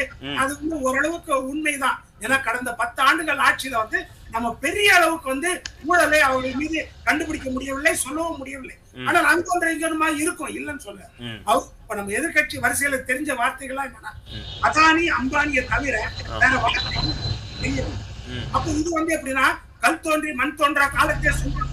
அது போல சுதந்திர இந்தியாவில நாங்க சின்ன வயசுல இருக்கு காங்கிரஸ் எடுத்து கம்யூனிஸ்ட் பேசுவாங்க, தெருவா பேசும்போது சொல்லுவாங்க டாடா பிர்லாவுக்கு தான் காங்கிரஸ் உதவி செய்து. அதனால இது போல இரட்டை பேரை சொல்லித்தான் நம் கடத்துவோம். மற்றபடி எத்தனையோ பொருளாதார வகையில பாத்தீங்கன்னா இங்க நம்ம நாட்டுல வந்து எத்தனையோ கார்ப்பரேட் கம்பெனி பெரிய ஊழலே இல்ல அப்படின்னு சொல்றீங்களா கடந்த 10 ஆண்டு ஆட்சியில? அடுத்த சுற்றுல பேசலாம். வில்சன் சார், பெரிய ஊழலே இல்ல அப்படின்னு குறிப்பிடுறீங்களா? பெரிய அளவுல எதுவும் ஊழல் பண்ணல கடந்த 10 ஆண்டுகள் அப்படின்னு சொல்றீங்க? இல்ல ஊழல் இல்லாத ஆட்சின்றது எந்த காலத்திலுமே இல்லாது. கர்ம வீரர் காமராஜர் 1954 ஆட்சிக்கு வந்த உடனே முதல்ல அவர் வந்து அதிகாரிகள் எல்லாருக்கும் வந்து கடிதம் எழுதினார். என்ன எழுதினார்னா, என்னுடைய அமைச்சர்களோ யாருமே வந்து இந்த துறையில வந்து பரிந்துரை செய்தா நீங்கள் செய்யக்கூடாது, உங்களது தனிப்பட்ட அதிகாரத்தை பயன்படுத்த செய்யணும். அப்ப நிருபர்கள் கேட்கும்போது சொன்னாரு, மற்ற துறையெல்லாம் வந்து 10%, 20% ஊழல் செய்யலாம், ஆனா பொதுப்பணித்துறையில 100% ஊழல் செய்ய வாய்ப்பு இருக்கிறது, அதனாலதான் அது எழுதுனேன்னாரு. அதனால ஊழல்ன்றது எல்லா இடத்துலயும் இருக்கும், இல்லன்னு சொல்ல. ஆனால் அது கட்டுப்படுத்த இந்த ஆட்சி ஓரளவுக்கு முயற்சி செய்திருக்கிறது அப்படின்னு அரசியலுக்கு அப்பாற்பட்டு நான் சொல்றேன். கட்டுப்படுத்த ஓரளவுக்கு முயற்சி செய்திருக்கிறது அப்படின்னா ஒருவேளை ஊழல் வெளிக்கொண்டு வரலாம், எதிர்கட்சிகளுக்கு வாய்ப்பு இருக்கிறது. அப்படி ஊழல் செய்திருந்தால் அதை வெளிக்கொண்டு வரலாம். கடந்த காலங்கள்ல அந்த மாதிரி ஊழல் சொல்லிதான் 2G ஊழல், ஸ்பெக்ட்ரம் ஊழல் சொல்லி, அப்புறம் ஆதர்ஷ் ஊழல் சொல்லி, எல்லா ஊழலையும் சொல்லிதான் இந்த கட்சி ஆட்சிக்கு வந்தது, இல்லைன்னு சொல்லவில்லை. அதற்கு முன்னாடி இதே திராவிட முன்னேற்ற கழக கூட்டணியில் இருக்கும்போது நம்ம போஃபர்ஸ் ஊழல் சொல்லிதான் VP சிங்கே ராஜீவ் காந்தி அமைச்சரவையில ராணுவ அமைச்சராக இருந்தார். போஃபர்ஸ் ஊழல் என்று சொல்லி ராஜீவ் காந்தியை எதிர்கட்சி வரிசையில் அமர வைத்தார்கள் அப்போது. அதனால ஊழல் இருந்துச்சுன்னா அது வெளிக்கொண்டு வரதுல எந்த தயக்கமும் எதிர்கட்சிகளுக்கு இருக்கக்கூடாது அப்படின்னு தான் நான் எதிர்பார்க்கிறேன். சரி, ஆண்டாள் மேம், ஒரு குறுக்கீடு இருந்தது உங்ககிட்ட. அது மட்டும் இல்லாம பள்ளி மாணவர்கள் போல செயல்படுறாங்க அப்படின்ற ஒரு பாயிண்ட வந்து மோடி முன் வச்சிருக்கிறாரு. ஊழலை வளர்த்ததே காங்கிரஸ் தான் அப்படின்ற பாயிண்ட இப்ப தொடர்ந்து பேசிட்டு இருக்கிறாரு. அது மட்டும் இல்லாம இந்துக்களுக்கு எதிரானது காங்கிரஸ், கோடிக்கணக்கான மக்களை வந்து புண்படுத்தி இருக்கிறாங்க அப்படின்ற பாயிண்ட சொல்லியிருக்கிறாங்க. 100 ஆண்டுகள் ஆனாலும் மக்கள் காங்கிரஸை மன்னிக்க மாட்டார்கள் அப்படின்னு ஒரு ஸ்டேட்மெண்ட்டை கொடுத்திருக்காரு. அவங்க ரெண்டு பேரும் பேச பேச வெறுமே பொம்மை மாதிரி எங்களை உட்காத்தி வச்சிட்டீங்க. அங்க நிறைய பதில் சொல்றதுக்கு நிறைய நீங்க சொல்லலாம். அதனால மிக முக்கியமா ஊழலை ஒரு நியாயமாக்கி பேசுறாரு சகோதரர் பொன் வில்சன். அதாவது மரத்து போன ஒரு மனநிலை போல இது நடந்தா பரவாயில்ல, ஏத்துக்கலாமே, இதுல என்ன தப்பு இருக்குன்ற ஒரு கேள்வியை தான் அவர் முன்வைக்கிறார். Prepaid, post paid, electoral bond இதெல்லாம் எப்ப வந்தது? ஒரு 100 வருஷத்துக்கு முன்னாடி வரல. மிக சமீபத்துல நடந்த ஊழல்கள். உங்களுக்கு ஒப்பந்தம் வேணுமா, எங்களோட கட்சிக்கு நீ நிதி கொடுத்தால் உனக்கு நான் ஒப்பந்தம் தருவேன் அப்படின்னு கொடுக்கப்பட்ட ஒப்பந்தங்களால் என்ன நடந்தது? டெல்லி விமான நிலையத்துல அந்த விமான கூரை இடிஞ்சு விழுந்து கீழே உட்கார்ந்து இருக்கிற கார்ல உட்கார்ந்து இருக்கிற டிரைவர் இருந்த இடத்துலயே செத்து போறாரு. அவர் என்ன பாவம் பண்ணார்ப்பா? அவர் செய்த தப்பு என்ன? பிரதமர் செய்த தவறுக்கு அவர் உயிர் பலியாகிறது, அவருடைய குடும்பம் நாசமாகிறது. நீங்க அமைதியா செல்லும் சார், அவங்க பேசட்டும், அவங்க பேசிட்டோம், பேசி முடிச்சிட்டோம். அது மாதிரி மகாராஷ்டிரால கடல் பாலம் ஒண்ணு திறந்து வச்சார். அதுதான் இந்தியாவிலேயே மிக அதிகமாக டோல் கட்டணம் உள்ள ஒரு பாலம். அதுல ஒற்றை மனிதராக நம்முடைய பிரதமர் எப்பவுமே நடப்பார். அவர் பக்கத்துல யாரையுமே சேர்த்துக்க மாட்டாரு. அவர் மட்டுமே தனித்த அவதாரமாக நடந்து போனோம்.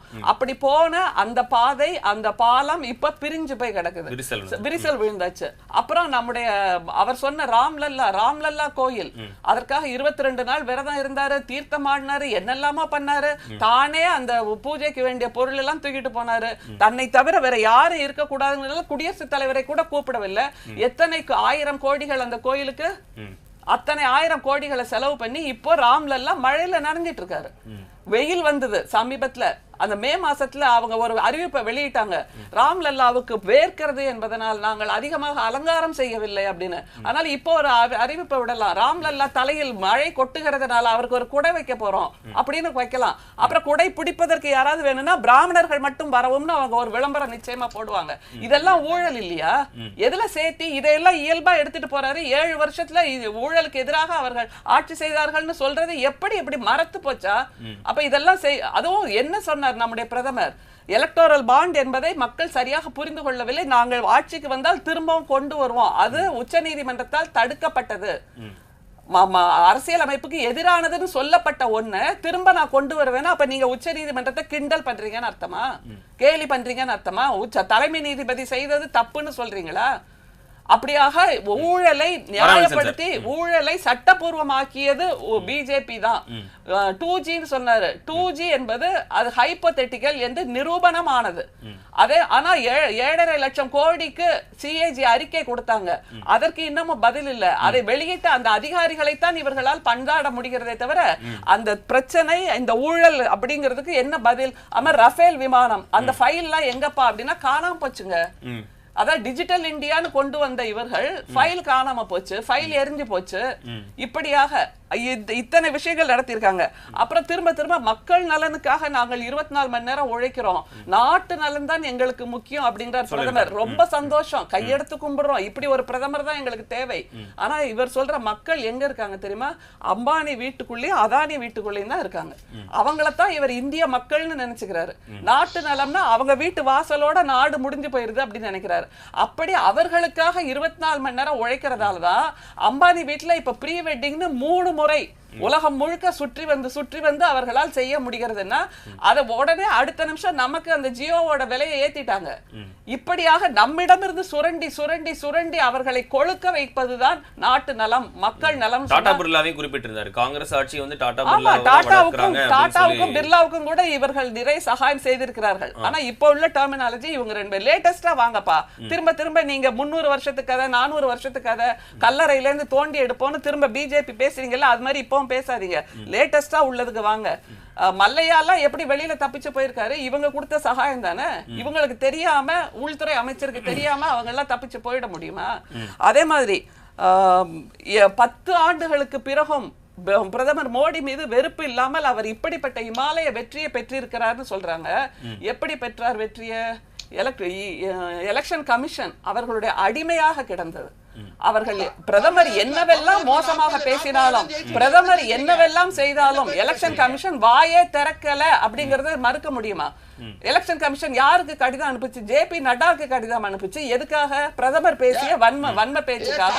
ஆனா இன்னைக்கு பன்சூரி ஸ்வராஜ் அப்படிங்கிற பிஜேபி MP சுஷ்மா ஸ்வராஜோட மகள் அவங்க எழுந்து நின்று ஒரு கோரிக்கை வைக்கிறாங்க. என்னன்னா, நேத்து ராகுல் பேசினது இந்துக்களின் உணர்வுக்கு புண்படுற மாதிரி இருக்கு அப்படின்னு.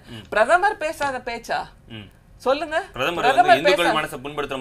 பிரதமர் செய்கிற செய்கை அந்த SC ST தோழர்கள் அவர்களை உட்காத்தி வச்சு அவங்க மேல சிறுநீர் அடிச்சாங்களே, மாமிசம் சாப்பிட்ட SC ST தோழர்களை கல்லால் அடிச்சே கொன்னாங்களே, இது இந்து விரோதம் இல்லையா?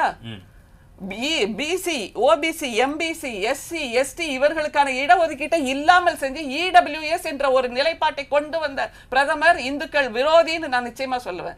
காங்கிரஸ் தான் இப்போது அதற்காக போராடி கொண்டிருக்கிறது. அவர் இந்துக்களுக்கான இடஒதுக்கீடு என்பது காங்கிரஸ் உடைய தேர்தல் அறிக்கையில் இருந்தது. பிஜேபியோட தேர்தல் அறிக்கையில் அது இல்லவே இல்லையே. இடஒதுக்கீடு விஷயத்துல காங்கிரஸ் பொய் சொல்லுது அப்படின்னு மோடி சொல்றாரு. அது எப்பவுமே இவங்க பொய் செய்வாங்க, பொய் சொல்வாங்க. ஆனா அப்படியே அதை கூட ஏத்துக்கிறது திராணி கிடையாது. மத்தவங்க மேல அப்படியே தூக்கி போட்டுறது.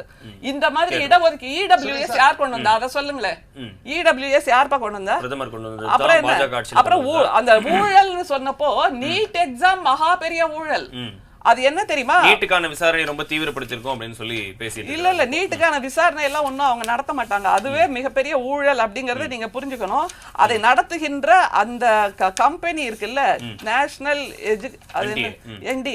NTA, அது நேஷனல் டெஸ்டிங் ஏஜென்சி, ஒரு தனியார் நிறுவனம் போலத்தான். அது வந்து கவர்மெண்ட் ஏஜென்சி கிடையாது. ஏன்னா UPSCங்கிறது பார்லிமெண்ட்ல சட்டத்தின் மூலமாக உருவாக்கப்பட்டது. ஆனா இவங்க நம்ம அபார்ட்மெண்ட்ல எல்லாம் ஒரு வெல்ஃபேர் அசோசியேஷன் அப்படியாக உருவாக்கப்பட்ட ரெஜிஸ்ட்ரேஷன் பண்ணப்பட்ட ஒரு நிறுவனம். வெறும் 50 ரூபாய் கவர்மெண்ட்டுக்கு சர்வீஸ் ஸ்டாம்ப் கொடுத்து உருவாக்கி இருக்காங்க. அதுல அவங்க எப்போ 15 மே 2018 உருவாக்கப்பட்டது. அவங்களுக்கு கொடுக்கப்பட்டிருக்க மிக முக்கியமான கண்டிஷன் என்ன தெரியுமா? The society shall not be entitled to use its translated abbreviated acronym name and shall use the original name only. It shall show the name with the caption that it is governed by private body or society and not by government. இதை எங்கேயாவது NTA சொல்லியிருக்காங்களா? ஒரு தனியார் அமைப்பு, தனியார் கூட்டு சங்கம், அவர்கள் இந்திய மக்களின் வாழ்வாதாரத்தை எதிர்காலத்தை உருவாக்கக்கூடிய ஒரு தேர்வை நடத்துகிறார்கள். அதுல கவர்மெண்ட் எங்களுக்கு எந்த சம்பந்தமும் இல்லைன்ற மாதிரி விலகி நிக்குதுன்னா இது எப்படி? இது மிகப்பெரிய ஊழல் இல்லையா? அது எப்படி? இந்த நீட் தேர்வின் மூலமாக ஒரு கேள்வித்தாள் 30 லட்சத்துக்கு வித்திருக்காங்க. நைட்டு 12 மணிக்கு மேல கேள்விகள் லீக் ஆகுது வாட்ஸ்அப்ல. கேள்வி மட்டும் இல்ல, பதிலும் சேர்ந்து லீக் ஆகுது, வேண்டப்பட்டவர்களுக்கு மட்டும். அது மாதிரி ராஜஸ்தான்ல கோட்டாங்கிற அந்த தொகுதியில நம்முடைய ஓம் பிர்லா அவர்களின் தொகுதியில 12 மாணவர்கள் தற்கொலை செஞ்சுக்கிறாங்க. இப்படியாக அந்த அது என்னது அந்த பயிற்சி நிறுவனங்கள், குறிப்பிட்ட பயிற்சி நிறுவனங்கள்ல நீங்க போய் படிச்சீங்கன்னா 720க்கு 820 கூட வாங்கி கொடுத்துறாங்க. அப்படி வாங்கி கொடுத்த ஒரு மாணவி பப்ளிக் எக்ஸாம்ல 2 மார்க் வாங்கியிருக்கா. ஆனா இந்த தேர்வுல 720. ஆனா நம்ம ஊர் அனிதா 1170 மார்க் வாங்கியும் அவளால லீட் எக்ஸாம்ல தேர்ச்சி அடைய முடியவில்லைங்கிறது எப்படிப்பட்ட மிகப்பெரிய ஊழல்! இதெல்லாம் ஊழல் இல்லையா? இந்த கேள்வியில உங்களால புரிஞ்சுக்க முடியும் நினைக்கிறேன். நீட் சம்பந்தப்பட்ட விஷயத்துல அனிதாவுடைய மதிப்பெண்ணும் இப்ப ஒரு பொண்ணுக்கு வாங்கி கொடுத்திருக்காங்க அப்படின்னு ஒரு கம்ப்ளைண்ட் வந்து ரைஸ் ஆகுது. அதுல ஒரு பெரிய மோசடி நடந்திருக்கிறத வந்து இந்த அரசாங்கம் ஒத்துக்கணுமா இல்லையா? அந்த மோசடி நடந்திருக்கிறது என்பதை தெரிந்த பிறகு பதவியேற்பு நடந்து இன்னும் சொல்ல போனா 18வது நாடாளுமன்றம் அமைக்கப்பட்டு 20 நாள் ஆயிருக்கு. இந்த 20 நாட்களுக்குள்ள இந்த இப்படிப்பட்ட மோசடி நடந்தது அரசாங்கத்தினுடைய கவனத்திற்கு வந்த பிறகு மத்திய கல்வி அமைச்சர் தர்மேந்திர பிரதான் மிக வேகமாக இதுல யார் தவறு செய்திருந்தாலும் இன்னும் சொல்ல போனீங்கன்னா ஒரு சட்டம் ஏற்றினாங்க. எது? இப்படி மத்திய அரசாங்கம் நடத்துகிற தேர்வுகளில் யாராவது மோசடி செய்தால் அவர்களுக்கு மரண தண்டனை விதிக்கப்படும், 1 கோடி ரூபாய் அபராதம் விதிக்கப்படும் சொல்லி சட்டம் ஏற்றினாங்க சார். விவாதமே நடக்கலையே.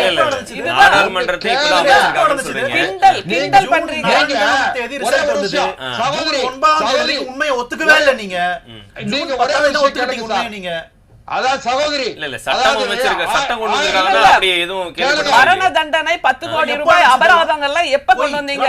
இத்தனை குழந்தைகள் செத்து போனதுக்கு அப்புறம். அதாவது 1975ஆம் ஆண்டு ஜூன் 25ஆம் தேதி நடைமுறைக்கு வாங்கப்பா, நடைமுறைக்கு வாங்க. ரொம்ப போர் அடிக்குது நீங்க பேசுறதெல்லாம். அந்த சட்டத்துல குற்றவியல் சட்டத்தை பத்தி பேசிட்டு சார், மிசா சட்டத்துல 543 பேர் திமுக காரங்க அரெஸ்ட் ஆனாங்க.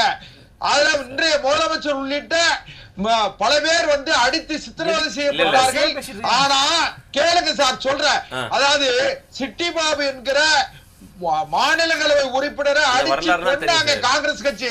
அதே நேரத்துல 2.5 வருஷத்துக்குள்ள பதவி ஆசையின் காரணமாக கலைஞர் என்ன செஞ்சார் தெரியுமா? நேருவின் மகளே வருக, நிலையான ஆட்சி தருகன்னு சொன்னாரு. அதே மாதிரி 2014 கேளுங்க சார், கீழே வந்து என்போர்ஸ்மெண்ட் டைரக்டரேட் வந்து கீழே என்கொயரி, சிபிஐ என்கொயரி மேல வந்து அதனால ஜனநாயகத்தை பத்தியோ இல்ல இந்த சட்டம் எப்ப வந்துச்சுன்னு அவங்க கேக்குறாங்க. காங்கிரஸுக்கு நீங்க வெளியே போறீங்க, சட்டம் எப்ப ஏதோ சட்டம் போட்டாங்கன்னு சொன்னீங்களே, அது எப்ப போட்டாங்கன்னு தான் அவங்க கேக்குறாங்க. அத மட்டும் பதில். இப்ப 10 நாளைக்கு முன்னாலதான் ஒரு திட்டம் வருதுன்னா முதல்ல எல்லாத்தையும் கூடி விவாதித்து சட்டம் இயற்றி அப்புறம் பண்ணணும். அப்படி பண்ணலையே, சட்டமே வரல அப்படிங்கறது அது நேஷனல் டெஸ்டிங் ஏஜென்சிங்கிற ஒரு தன்னார்வ நிறுவனம் மாதிரி அவங்க தானாவே இயல்பாக. ஏன்னா மத்திய அரசு செய்ய வேண்டிய செகண்டரி. சகோதரி ஒரே ஒரு நிமிஷம் தான், நான் வெளியே போறேன். அதனால அதாவது இப்போ வந்து தமிழ்நாட்டிலேயே கூட பத்திரப்பதிவுத்துறை அலுவலகங்கள்ல வெப் கேமரால போட்டோ எடுப்பாங்க. அது எல்லாமே பிரைவேட் ஏஜென்சி. நிக்கின்னு சொல்லி நேஷனல் இன்ஃபர்மேட்டிவ் சென்டர்னு தேசிய தகவலியல் மையம். சரிப்பா, நான் அதெல்லாம் ஒத்துக்கிறேன். இந்த மாதிரி அலைடு சர்வீஸ் நீங்க எடுத்துக்கலாம் தனியார் நிறுவனத்தை. ஆனா அந்த பத்திர பதவியே கவர்மெண்ட் அரசாங்கம் தனியார்ட்ட கொடுத்துருவீங்களா? பத்திர பதவியே தனியார்ட்ட கொடுப்பீங்களா? மோடி அரசு இது ஒரு என்டிஏங்கிற national testing agency. It's a private organization. கொடுத்திருக்கீங்களா? It's a private organization. NEET தேர்வு கவர்மெண்டே நடத்த வேண்டியதானே சார்? பண்றதுனா நீட் தேர்வு கவர்மெண்டே பண்ண வேண்டியதான். எத்தனையோ அவங்க எல்லாத்தையும் தனியாருக்கு விக்கிறதானப்பா அவங்க வேலை. நீட்ட பொறுத்த வரைக்கும் தமிழ்நாட்டுல திமுக கடந்த 2021 நாடாளுமன்ற சட்டமன்ற தேர்தலில் வந்து மரியாதைக்குரிய உதயநிதி ஸ்டாலின் அவர்கள் என்ன சொன்னார்? நாங்கள் ஆட்சிக்கு வந்தவுடன் முதல் கையெழுத்து நீட்டுக்கு, 2வது கையெழுத்து மதுவிலக்குக்கு. என்ன நடத்திட்டாங்களா? நீட்டுக்காக 50 லட்சம் கையெழுத்து வாங்கினாங்க. சேலம் இளைஞரணி மாநாட்டுல 15 லட்சம் நாங்க தருவோம்னு சொல்லிருந்தீங்க. என்ன 15 லட்சம் தருவோம்னு கொடுக்க தூக்கிடலாம், பிரச்சனை இல்ல. இன்னொன்னு, நீங்க நீட்டை இப்படி ஆதரித்து பேசுவதால் மாநில சுயாட்சி, ஒவ்வொரு மாநிலத்துக்குமான அந்த உரிமை இருக்குல்ல, அதையும் நீங்க முற்ற முழுக்க குழி தோண்டி புதைக்கிறீங்கிறத ஞாபகம் வச்சுக்கோங்க. குழி தோண்டி புதைக்கிறீங்க. இந்த எதேச்சாதிகாரத்துக்காகத்தான் இப்போது மோடி அவர்கள் இப்படி கூனி குறுகி கூடி குறுகல. அவர் கம்பீரமா நிக்காரு. அது பேர் கம்பீரம். நீங்க சொன்னீங்கன்னா எங்க கூடி எல்லாம் குறுகல. இப்போ நீங்க சமீபத்துல இப்போ தமிழ்நாட்டுல வந்து முதலமைச்சர் வந்து தனி தீர்மானம் எல்லாம் கொண்டு வந்தாரு. இந்த தனி தீர்மானம் கொண்டு வந்து மத்திய அரசாங்கத்துக்கு அனுப்ப வேண்டிய அவசியம் என்ன? மாநில சுயாட்சி உரிமைகள் எல்லாம் மத்திய அரசாங்கத்திடம் நீங்க மீட்க போறவங்க இத மத்திய அரசாங்கம் தான் செய்யணும்னு சொல்லி எதுக்கு தனி தீர்மானம் கொண்டு வரீங்க? ஆமா சார், கணக்கெடுப்பு, மக்கள் தொகை கணக்கெடுப்பு யார் எடுக்கணும்? சென்ட்ரல் கவர்மெண்ட் தான் எடுக்கணும். பீகார்ல எடுத்து ஒத்துக்கிட்டாங்களா? சாதிவாரி கணக்கெடுப்பை ஒத்துக்கிட்டாங்களா? ஆய்வு வேணா நடத்தலாம் அப்படின்னு தான் சொன்னாங்க. ஆய்வு வேணா நடத்திக்கங்க. சாதிவாரி கணக்கெடுப்புக்காக தடை விதிக்கல. ஆய்வு வேணா நடத்திக்கங்க. அது தடை தான். அது ஆய்வு வேணா நடத்திக்கங்க. அதை வச்சு நீங்க வந்து எந்த விதமான இடஒதுக்கீடு கொடுக்க கூடாது அப்படின்னு சொல்லிட்டாங்க. அதுக்கப்புறம் சென்ட்ரல் கவர்மெண்ட் தான் என்ன பண்ண முடியும்? சார், 1000 முரண்பாடு இருந்தாலும் கூட 69% இடஒதுக்கீட்டை அமல்படுத்திய சார், ஏற்கனவே நீ வேணா சமைச்சுக்கோ, ஆனா சாப்பிட முடியாது அப்படின்னு சொல்ற கதை தான் சார் அது. நீ வேணா சமைச்சுக்கலாம், ஆனா சாப்பிட முடியாது அப்படின்னு சொல்ற கதை தான். மாநில அரசு டேட்டா மட்டும் எடுத்து வச்சுட்டு என்ன பண்ணுவாங்க? பெருமைக்குரிய 69% இடஒதுக்கீட்டை அமல்படுத்தி சரி நம்ம பேசுவோம் சார். அது இல்ல, அரசியல் சட்டத்தினுடைய 9வது அட்டவணையில் சேர்த்த பெருமைக்குரிய பெருமாட்டி, சமூக நீதி காத்த வீராங்கனை, மரியாதைக்குரிய அம்மையார் புரட்சி தலைவி அம்மையார் ஜெயலலிதா தான். அதனால நீங்க வந்து உங்களை மாதிரி வந்து இங்க இருந்து ஒரு தீர்மானம் போட்டு அனுப்புறது, அங்க ஒரு தீர்மானம் போட்டு அனுப்புறது, மாநில சுயாட்சி சொல்றது, அவங்க பாயிண்ட் பேசுற மாதிரி தான் இருக்கு. நன்றி செல்வம் சார், நன்றி இனியன் சார். முக்கியமான விஷயம், இறுதி கட்டத்துக்கு வந்துட்டோம். மோடி பதிலுரை கொடுத்திருக்காரு, முக்கியமான நிறைய பாயிண்ட்ஸ் சொல்லியிருக்காரு, பயங்கரமா சாடி இருக்கிறாரு. 1.25 மணி நேரம் ராகுல் காந்தி பேசியிருக்கிறாரு. தொடர்ந்து இவர் 2 மணி நேரத்துக்கு மேல பேசியிருக்கிறாரு. இதுவே என்ன போட்டி அப்படின்றது தெரியல. கோடிக்கணக்கான மக்களுடைய மனதை ராகுல் புண்படுத்திட்டாரு அப்படின்றது அவருடைய கூற்றா இருக்கு. இந்துக்களுக்கு எதிரானது காங்கிரஸ், பொய்யை மட்டும்தான் காங்கிரஸ் சொல்லுது.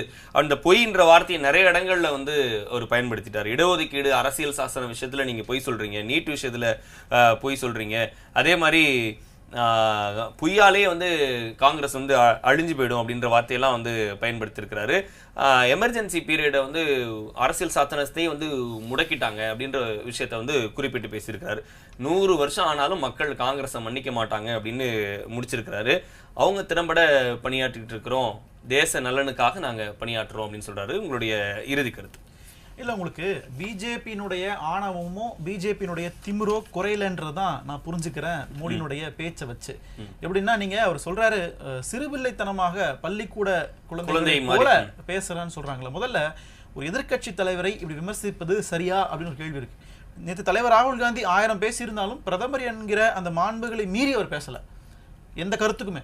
அப்போ ஆனா இன்று பிரதமர் எப்படி பேசியிருக்காருன்னு நீங்க பார்த்துருப்பீங்க. இன்னைக்கு இப்போ நீட்ல நடந்தது என்ன? 24 லட்சம் மாணவர்கள் எழுதிய தேர்வுல ஒரு முறைகேடு நடந்திருக்கு. குறைஞ்சபட்சம் அதை பொறுப்பேற்பதற்கு ஒன்றிய அரசுக்கு தைரியம் இருக்குதா?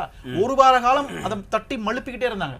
அப்படி ஒரு தவறு நடக்கவே இல்லைன்னு சொல்லிக்கிட்டே இருந்தாங்க ஒரு வாரத்துக்கு. ஒரு வாரம் கழித்து பிறகுதான் ஒத்துக்கிட்டாங்க, தவறு நடந்திருக்கு, நாங்க திருத்திக்கிறோம், மாத்திக்கிறோம், விசாரணை அமைக்கிறோம். ஒரு வாரத்துக்கு பிறகுதான் பல்ட்டி அடிச்சாங்க.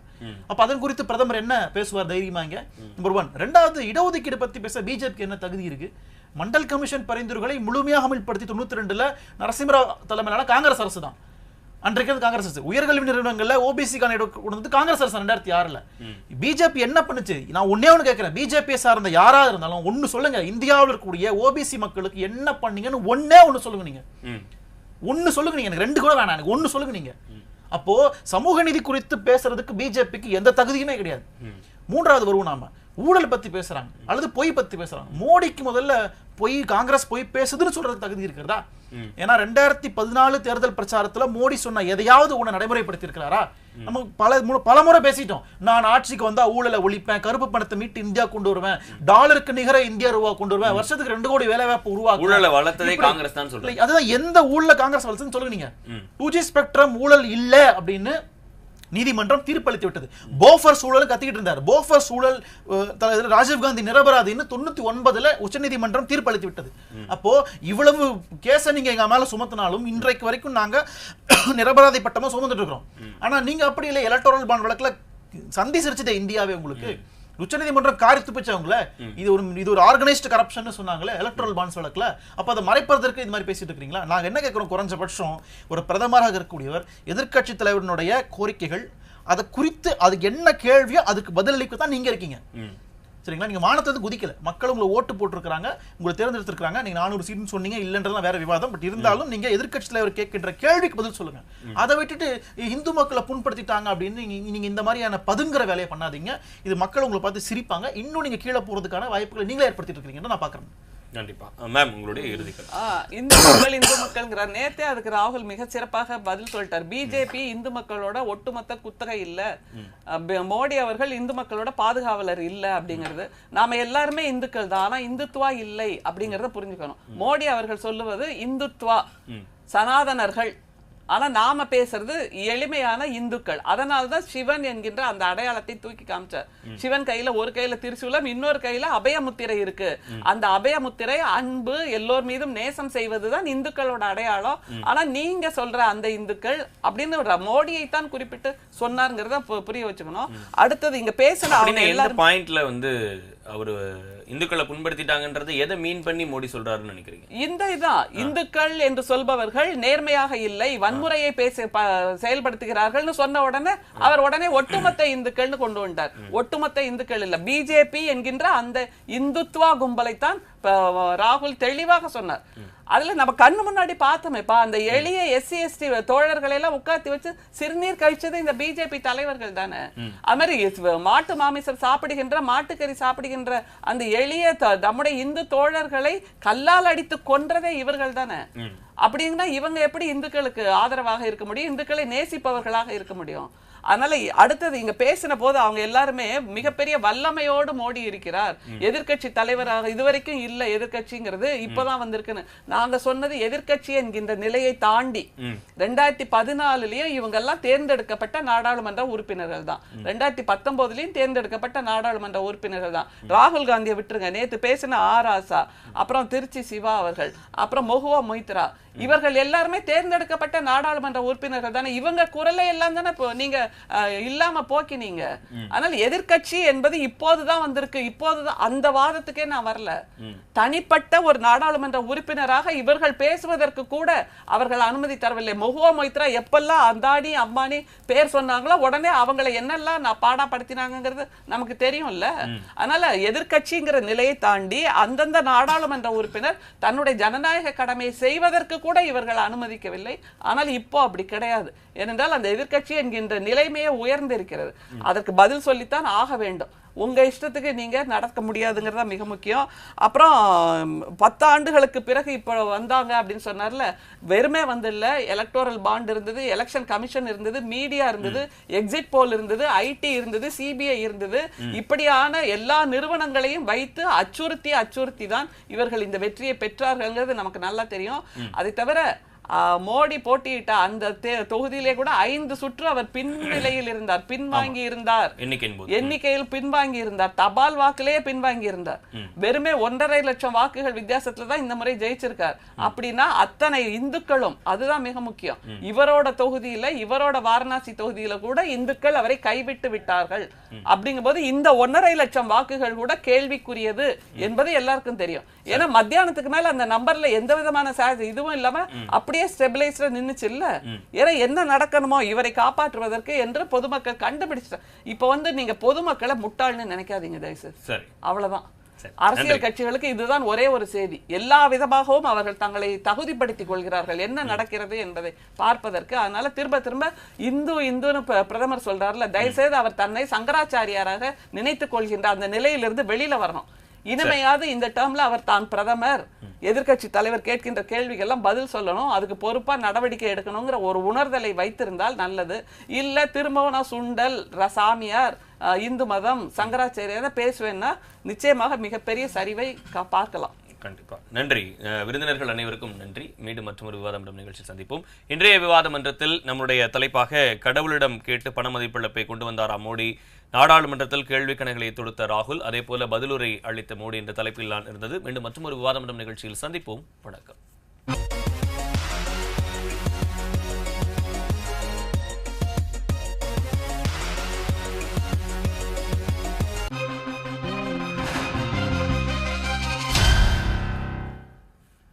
ஜி தமிழ் நியூஸ் நேயர்களுக்கு வணக்கம். விவாத மன்றம் நிகழ்ச்சிக்கு உங்களை வரவேற்கிறேன்.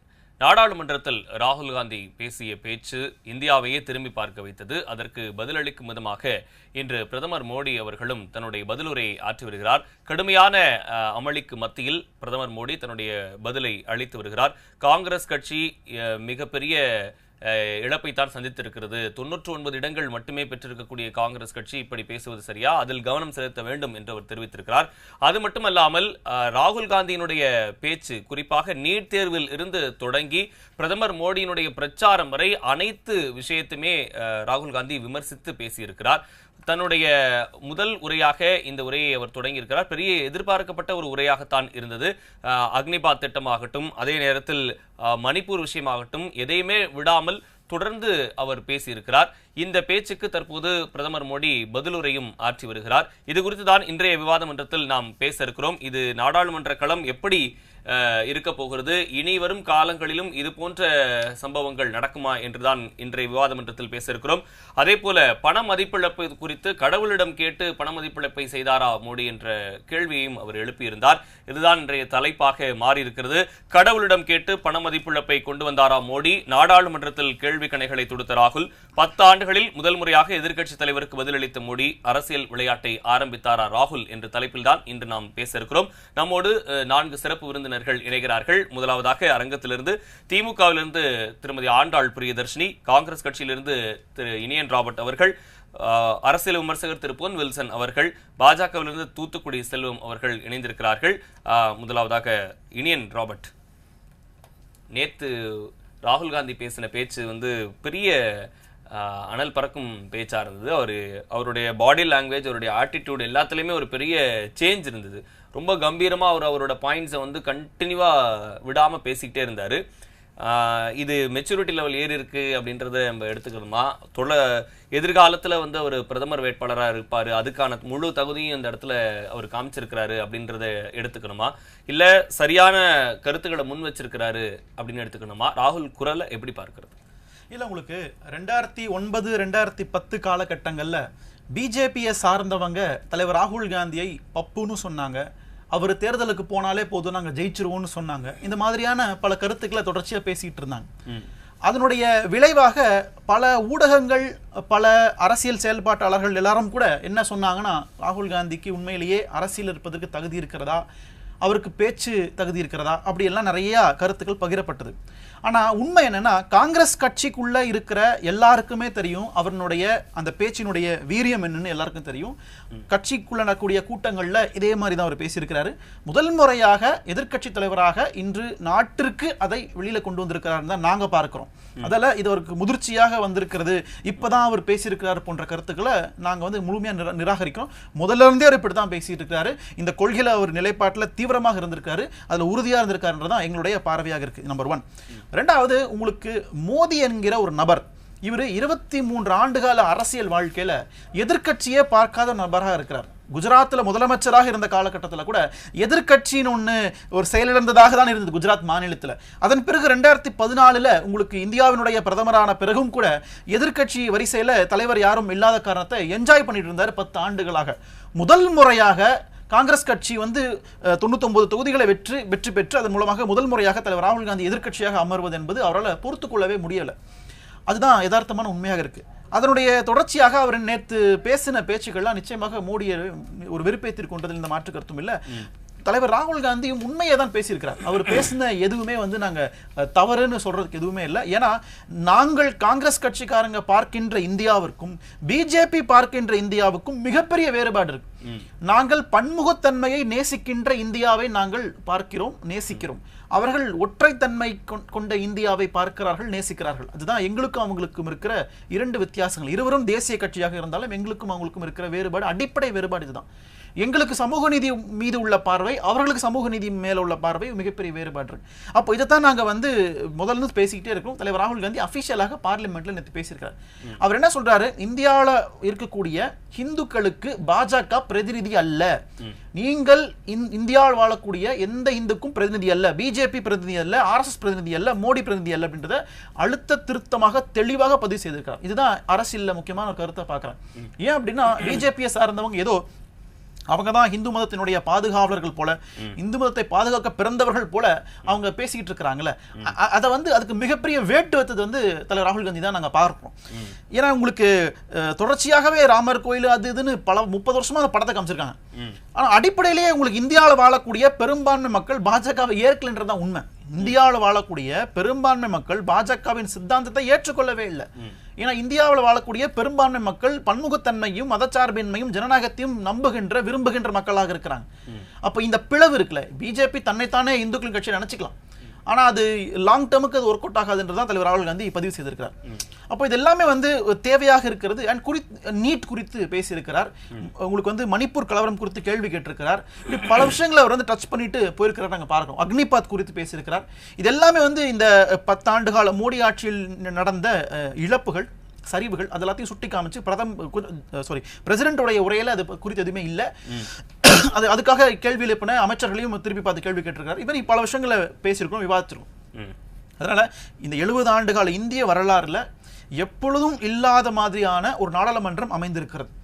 ஒரு போலரைஸ்டான ஒரு ஸ்டேட்டை இந்தியா பார்க்கிறது. இது வரைக்கும் எந்த காலகட்டத்திலையும் இந்த மாதிரி ஒரு போலரைஸ்டான ஒரு பார்லிமெண்ட் லோக்சபாவை நம்ம பார்த்தது கிடையாது. இந்த முறை பார்க்குறோம். ஜெய் ஸ்ரீராம்னு சொல்றாங்க. அது எதனுடைய குறியீடுன்னு நம்ம எல்லாருக்குமே தெரியும். அதனாலதான் இந்த பக்கத்தில் இருக்கிறவங்க ஜெய் சம்விதான்னு சொல்றாங்க, அரசியல் சட்டம் வாழ்கன்னு சொல்றாங்க.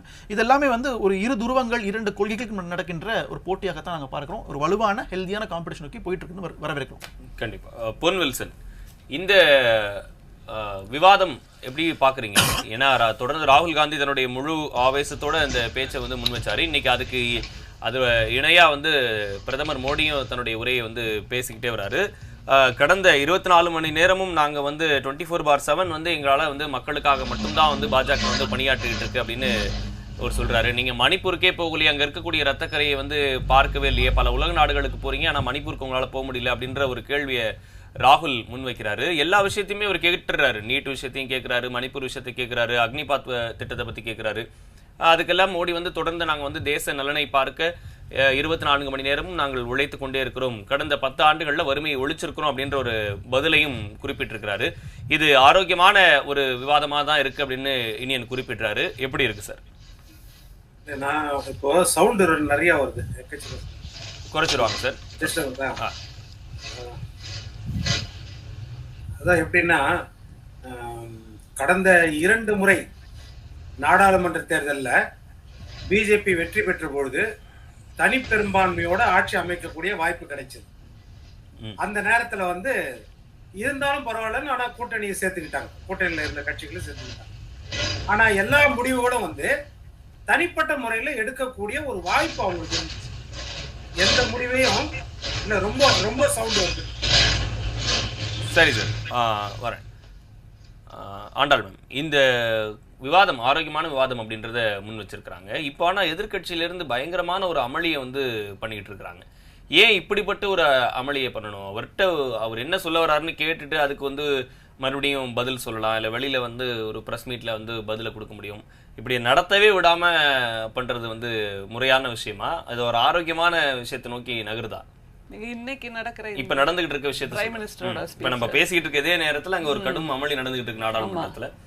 எதிர்கட்சியில இருந்து பயங்கரமான முழக்கங்களை எழுப்புறாங்க. பிரதமர் பேசிட்டு இருக்கிறாரு, தொடர்ந்து பண்ணிட்டு இருக்காங்க. கடந்த 1 மணி நேரத்துக்கு மேல பயங்கரமான முழக்கம் இருக்கு. இது எவ்வளவு ஆரோக்கியமா இருக்கும்னு நினைக்கிறீங்க? இல்ல இதுல என்ன ஆரோக்கிய குறைச்சலை நீங்க கண்டீங்கன்னு எனக்கு புரியல. ஒரு நாடாளுமன்றம் என்பது உலகளாவிய அளவில் இப்படித்தான் ஒரு வாதம் இருக்கும், ஒரு விவாதம் இருக்கும், அதற்கான கேள்வி பதில் இருக்கும், எல்லாமே இருக்கும், கூச்சல் இருக்கும், குழப்பம் இருக்கும். அதுதான் உயிர்ப்போடு இருக்கிறதுங்கிறதுக்கான அடையாளம்.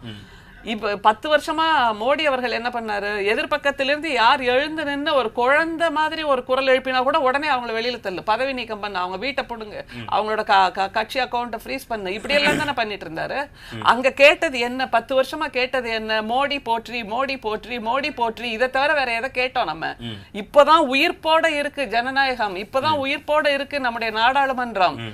நேற்றிலிருந்து தான் இந்தியாவின் 2வது சுதந்திர நாள் அப்படின்னு சொல்ற அளவுக்கு நேற்று நம்முடைய மாண்புமிகு ராகுல் காந்தி அவர்கள் உயிர்ப்போடு பேசி இருக்கிறார். இதுதான் இந்தியாவின் குரல், எளிய இந்திய மக்களின் குரலை அவர் நேற்று பேசினார். அவர் கேட்ட ஒவ்வொரு கேள்விக்கும் பிரதமரிடம் பதில் இருக்கிறதா என்றால், இன்னைக்கு அவர் என்ன பண்றாரு, திரும்ப திரும்ப 10 வருஷமா சுட்ட வடை எல்லாத்தையும் திரும்ப சுட்டுட்டு இருக்கார்.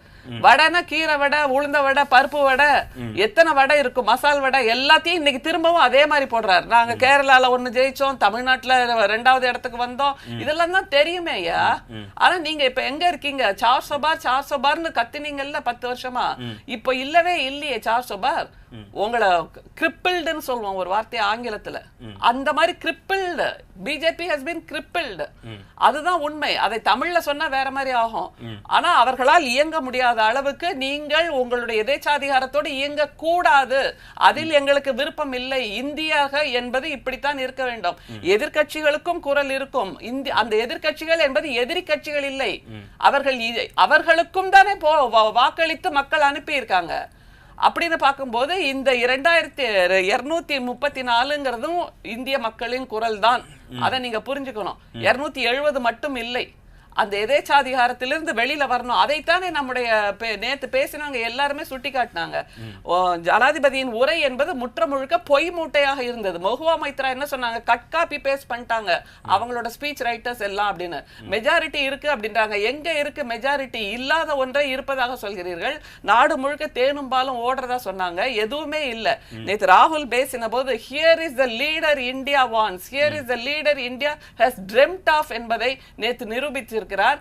இவரைத்தான் இவர்கள் மோடி அவர்கள் பப்பு பப்புன்னு சொன்னார். உங்க வயசு அளவு கூட உங்களுக்கு தொகுதி கிடைக்காதுன்னு சொன்னாரா இல்லையா? நீங்கள் எல்லாம் பார்வையாளர் மாடத்துல தான் வந்து உட்காருவீங்கன்னு சொன்னார். நேத்து ஏன் 50 முறை அவரை குறுக்கிட்டு இருக்காங்க? 50 முறை. இது நாள் வரைக்கும் நாடாளுமன்றம் நடக்குதுன்னா எந்த வெளிநாட்டுல இருக்கார் நம்முடைய பிரதமர்? உலக வரைபடத்தை தேடிட்டு இருப்போம். நாடாளுமன்றம் பாட்டுக்கு நடந்துட்டு இருக்கோம். அவருக்கு அதை விட மிக முக்கியமான செயல்பாடுகள் வெளிநாட்டில் இருக்கு. ஆனா நேத்து வந்து அவர் உட்கார்ந்து இருந்த பாடி லாங்குவேஜ் கூனி குறுகி போய், முகம் இறுகி போய், கருத்து போய், பப்புன்னு சொன்ன ஒரு வாமனன் இப்படி விஸ்வரூபம் எடுத்து நிற்கிறாரே, மகாபலியாக நிற்கிறார். மகாபலியாக நேற்று அவரிடம் அவர் தலையில் கால் வைக்கவில்லை, அதுதான் தலையில கால் வச்சுட்டார். ஆனா நிச்சயமாக இவர் அழுத்தப்படுவார், அதை நாம புரிஞ்சுக்கணும். அதற்கான விஸ்வரூபத்தை தான் நேற்று ராகுல் காட்டினார். அவர் கேட்ட அத்தனை கேள்விகளுக்கும் எனக்கு பதில் இருக்கானா? திரும்ப திரும்ப இன்னைக்கு இப்போ பிரதமர் பிஜேபியை பத்தி பேசிட்டு இருக்காரே தவிர நாட்டு நலனை பேசல. அக்னிவீர் திட்டத்துக்கு என்ன பதில் சொல்றாரு? அவர் கிண்டல் பண்றாரு திரும்பவும். இந்த கிண்டல் தான் எங்களுக்கு வேண்டாம். எங்களுக்கு பிரதமரிடம் இருந்து ஆக்கப்பூர்வமான பதில்கள் வேண்டும். அவர் என்ன சொல்றாரு? காங்கிரஸ் எப்பவும் ராணுவ வீரர்களை கொச்சைப்படுத்தும், ஆனா அக்னிவீர் திட்டத்தை பத்தி கேள்வி கேட்கும். வேலை வாய்ப்பின்மை, இளைஞர்களை கொச்சைப்படுத்தும், ஆனா வேலை வாய்ப்பின்மை பற்றி பேசும். இப்படி எல்லாவற்றையும் கேலி கிண்டல். இது பிரதமருக்கு அழகு இல்லை. நேத்து அமித்ஷா கூட என்ன சொல்றாரு சபாநாயகரை பார்த்து, நீங்க என்ன அவரை பேச அனுமதிக்கிறீங்க அப்படின்னு, எங்களை காப்பாத்துங்கன்னு சொல்ற அளவுக்கு பரிதாபமான ஒரு சூழலை நேற்று ராகுல் உருவாக்கி இருக்கிறார் என்பதுதான் நிஜம். இது வெறுமனே அவருடைய ஒற்றை குரல் இல்லை, இந்திய மக்களின், எளிய இந்திய மக்களின் குரல். those voices who have been throttled, அதாவது அந்த குரல்களை எல்லாம் அடக்கி குரல் வலையை நெறித்து வைத்திருந்தார்கள் அல்லவா, அந்த நிலை இனிமேல் இருக்காது அப்படிங்கறது தான் நேத்து காமிச்சது. நிஜமாவே மோடி அவர்களுக்கு என்ன சொல்றது, அந்த மரண பயம்னு சொன்னா ஒரு வார்த்தை சரியா இருக்கலாம். ஏன்னா அவர் குஜராத் முதல்வராக இருந்த அந்த நீண்ட காலம், கிட்டத்தட்ட ஒரு 1/4 நூற்றாண்டு அவர் பொது வாழ்க்கையில் இருக்கிறார். அதற்கு முன்பு தலைமறைவு வாழ்க்கையில் தான் இருந்தார். அதனால இந்த 1/4 நூற்றாண்டும் கூட அவர் தனக்கு எதிராக யாருமே இல்லைன்ற ஒரு வெட்ட வெளியே தானே பார்த்துட்டு இருந்தாரு. அவருக்கு எதிர்பக்கத்தில் யாருமே இல்லை, ஒரு காக்கா குருவி கூட அங்க இருந்து சத்தம் போட முடியாதுங்கிற ஒரு நிலையை உருவாக்கி வைத்திருந்த நிலையில் நேற்று அவருக்கு அவர் உருவாக்கிய புதிய நாடாளுமன்றத்தில், அவர் உருவாக்கி கொண்டு போய் செங்கோலை வைத்து அந்த புதிய நாடாளுமன்றத்தில் எது செங்கோலின் அடையாளம் என்பதை நேற்று ராகுல் காட்டினார் அப்படிங்கறதா உண்மை. சரி, வில்சன் சார், அவங்க சொல்றதுதான் எளிய மக்களுடைய குரலா இருந்துச்சு. செல்வம் சார் வந்துடுறேன், அப்பதான் உங்களுக்கு வந்து அவங்க எல்லாரையும் டிஃபெண்ட் பண்ணி உங்களுக்கு அப்பதான் அந்த பாயிண்ட் வரும். வில்சன் சார், நீங்க இந்த கருத்தை வந்து முன்வைக்கலாம். வந்து எப்படிப்பட்ட இந்த விவாதம் வந்து ரொம்ப தீவிரமா போயிட்டு இருந்துச்சு. இப்ப ஆண்டாள் மேமும் வந்து ஒரு சில பாயிண்ட்ஸ் வந்து குறிப்பிட்டு சொல்லியிருந்தாங்க. எளிய மக்களுடைய குரலா இருந்தது. இது வரைக்கும் எதிர்கட்சியே பார்க்காம இருந்துட்டாரு மோடி, இப்பதான் அவர் சரியான எதிர்கட்சியை பாக்குறாரு, அதுவும் அவர் உருவாக்குன நாடாளுமன்றத்துல அப்படின்ற பாயிண்ட வச்சிருக்காங்க. இல்ல, நான் அந்த மாதிரி எல்லாம் பேச விரும்பல. எளிய மக்களின் குரல் வந்து எதிர இருக்கிற பிரதமருக்கு மரண பயத்தெல்லாம் உண்டாக்காது, இந்த மாதிரி எல்லாம் வந்து வராது. நம்ம வந்து என்ன பேசணும்ன்றது நம்ம யோசிக்கணும், அவ்வளவுதான். அதாவது கடந்த காலங்கள்ல 2 முறை வந்து சட்டப்பிரகாரம் வந்து எதிர்கட்சி தலைவராக வாய்ப்பு கிடைக்கும். முதல் பாராளுமன்றத்தில் மோடியின் பாராளுமன்றத்தில் 44 தொகுதிகள் ஜெயிச்சாங்க காங்கிரஸ். அடுத்த பாராளுமன்றத்தில் 52 தொகுதிகள் ஜெயிச்சாங்க. சட்டப்பிரகாரம் எதிர்கட்சி தலைவர் கிடைக்கிறது வாய்ப்பு. ஆனால் மரபு ரீதியாக நெறி சார்ந்து ஜனநாயக முறைப்படி பேசுவதற்கும் பாராளுமன்றத்தில் எதிர்கட்சியின் குரல் ஒலிப்பதற்கும் வாய்ப்பு கொடுத்திருக்க வேண்டும் என்பது உண்மை. அதாவது சட்ட ரீதியா வேணா நீங்க எதிர்கட்சி தலைவர் கொடுக்காம இருக்கலாம். ஆனா பிரதான ஒரு எதிர்கட்சி இருக்கும்போது அந்த எதிர்கட்சிக்கு எப்படி வந்து சட்டமன்றத்துல வந்து எதிர்கட்சி துணைத் தலைவர்ன்றது ஒரு பதவி கிடையாது. அதே மாதிரி நாடாளுமன்றத்திலயோ நம்ம சட்டமன்றத்திலயோ துணை முதலமைச்சர்ன்றது ஒரு சட்டப்பூர்வமான பதவி கிடையாது. ஆனா சில நேரங்கள்ல அதை நம்ம உருவாக்கி வச்சிருக்கோம். அப்படி வந்து ராஜீவ் காந்திக்கு, நம்ம ராகுல் காந்திக்கு எதிர்கட்சி தலைவர் பதவியை வந்து எழுத்துப்பூர்வமா கொடுக்கலாங்க. அந்த வாய்ப்பை கொடுத்திருந்தா எதிர்கட்சி குரல் இன்னும் நல்லா ஒழிச்சிருக்கும் அப்படின்றது. இன்னொரு பக்கம் எதிர்கட்சிகளை நம்ம இதைத்தான் எதிர்பார்த்தோம். அதாவது 20 நாள் பாராளுமன்றம் நடந்தால் 20 நாளும் பாராளுமன்றத்தை முடக்கிவிட்டு வெளியே சென்று ஆர்ப்பாட்டம் பண்றதை விட இது போல வந்து ஒரு பேச்சு பேசினால் நாட்டிற்கு பயனுள்ளதாக இருக்கும். எதிர்கட்சி யாராக இருந்தாலும் சரி, அதைத்தான் நம்ம எதிர்பார்த்தோம். இந்த தடவை அது பிரகாசமா முதல் நாளே நடக்கும். அந்த வாய்ப்பு வந்து அதை சரியாக முறையில்